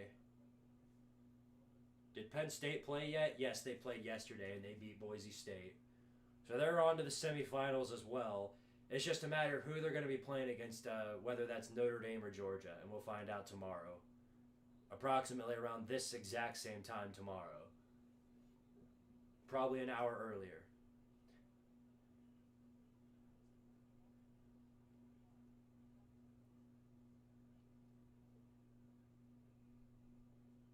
This score was similar to Ohio State and Tennessee. Does this remind you of the performance of Joey Hazel and Tim Banks? Tim Banks for sure. This is definitely a performance Tim Banks would put up. Having all of the DBs in all the way down at the end zone in a different country. That sounds a lot like Tim Banks. This was different. Oregon was at least attempting to do something on offense. So Dylan Gabriel's making plays happen. They had actual really good plays up front. We're actually doing, different play styles. The only difference is they didn't have an offensive line that could block for them, so it never panned out in their way. So, Oregon, I think, despite the fact that Oregon got blown out by Ohio State, I still think they put up a better fight than Tennessee in the end. That's really saying something. Michigan woke up the beast in Day. Yeah, I guess Ryan Day owes Sharon Moore a 6-pack of beer. Kind of like how Barry Sanders owes Tom Allen a beer. Because Tom Allen's the only reason why his record for most rushing yards didn't get passed by Ashton J.G. Wentworth or Genty Ball. We'll just keep calling him Genty Ball.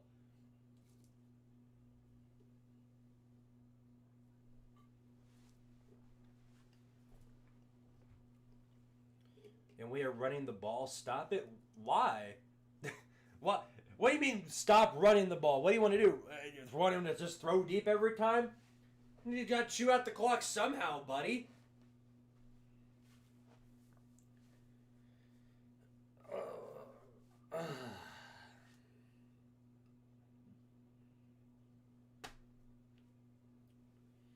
Well, what a game, huh? What a game. I did not expect Arizona State, Texas to be the most competitive game so far.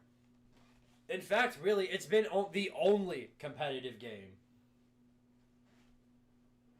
Every other game we've watched has been an absolute ginormous ass whooping. It really has. We've played 7 games so far, and 6 of them have been ass whoopings. We finally got one competitive game, at least. And that's not the fault of anybody. That's just the way it works. Every single postseason system is going to carry blowouts at the end of the day, but at least we're getting some fun games in between.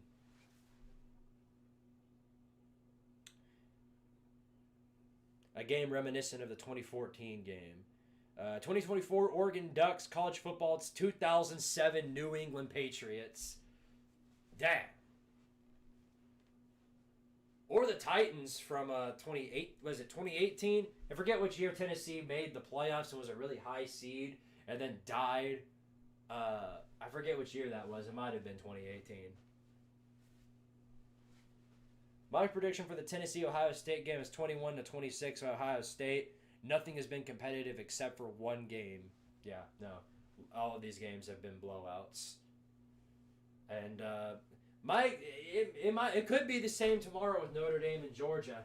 It could be. If the defense that Georgia's always had, like against Texas, if that defense shows up, it won't be. I don't see Riley Leonard throwing all over that defense. But if like the one that showed up against Ole Miss with Jackson Dart shows up, then, who knows. But, kind of like Ryan Day, Kirby Smart with his back against the wall is a scary opponent to face. So Ohio State moves on. They're going to the college football playoff semifinals to face off against number 5 Texas. Ohio State, Texas confirmed for the semifinal game. Oregon is eliminated. They can officially... Oh, please work. Please work. Turn that up.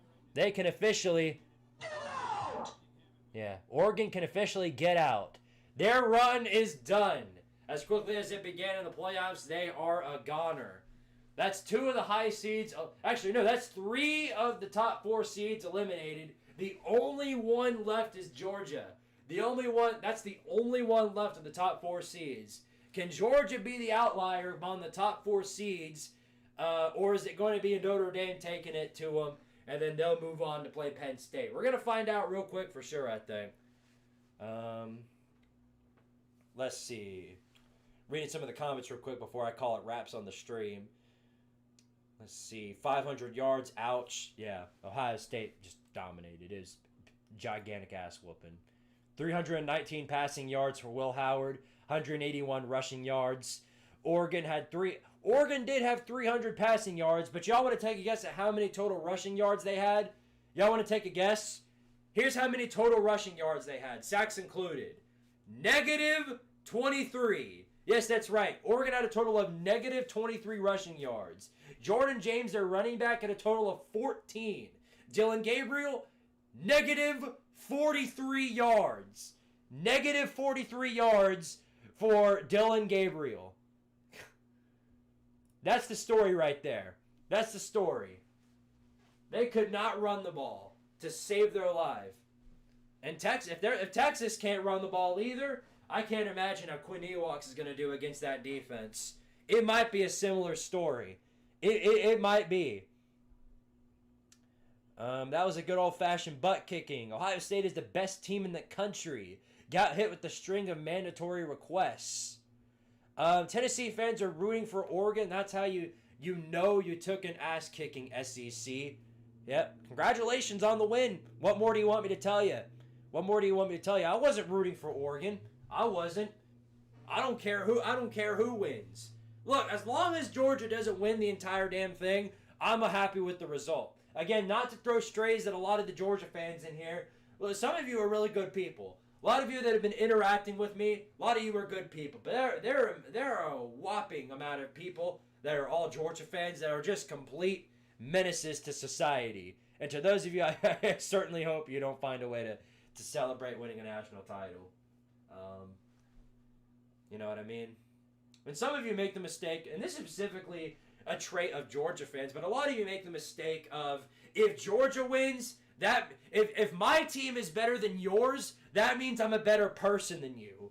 No, it doesn't. Literally walk around. Oh, I beat you. I own you. You don't own nothing. Yes, your team is good. Your team is really, really good. That don't mean you own anybody. Shut up. Shut up. That aside, though, that's something right there. That is something. How about that Oregon ground game? Yeah, it disappeared. It ain't there no more. It vanished into the shadow realm, just like all these bots. Well, Squid, have a wonderful night, buddy, and thanks for always for the fantastic stream. Thank you again, Tyler Heller, fellow moderator and channel member. College should do sack stats like NFL, not rushing yards. They do. They show the stats.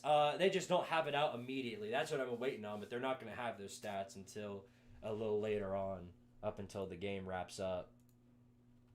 Up until the game is far over. So we won't get those until later.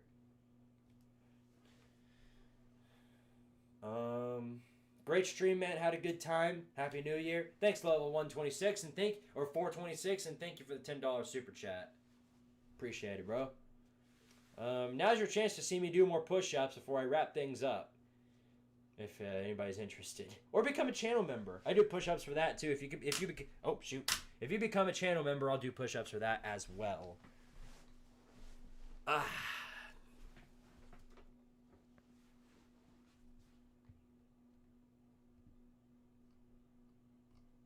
Let's see. Ohio State made Oregon go get the switch and beat him with it. I hope Georgia loses. Love you, Squidtard. Love you too, Ben Knowles. If Notre Dame won it all, it wouldn't bother me that much. Look, if there was anybody I was rooting for to win the playoffs, obviously it's the underdog, because everybody loves underdog stories. And if Boise or Arizona State did it, I would have loved that. But obviously they're both out. I mean, so really right now, Notre Dame or Penn State, or a team that hasn't won in an extremely long time, is a team that I would be personally rooting for. That's what I would do. That's what I would do. But yep, Ohio State moves on to the next round. They'll be facing off against Texas. We'll see what they can do for sure. We'll see a whole lot more of what they can do and bring to the table. If they keep that same momentum they've been keeping all year long, or all postseason long, then chances are they're in a really good spot. But that's a big if right there. Now, my heartburn's coming back, so I think it might be time to go indulge in some Tums. So I'm going to go do that. Guys, I'm going to wrap up the stream tonight. Appreciate all of you guys for watching, as always. I'll see you guys again tomorrow for Notre Dame, Georgia. But until then, I'll see you guys next time. As always, you guys already know I'm going to say,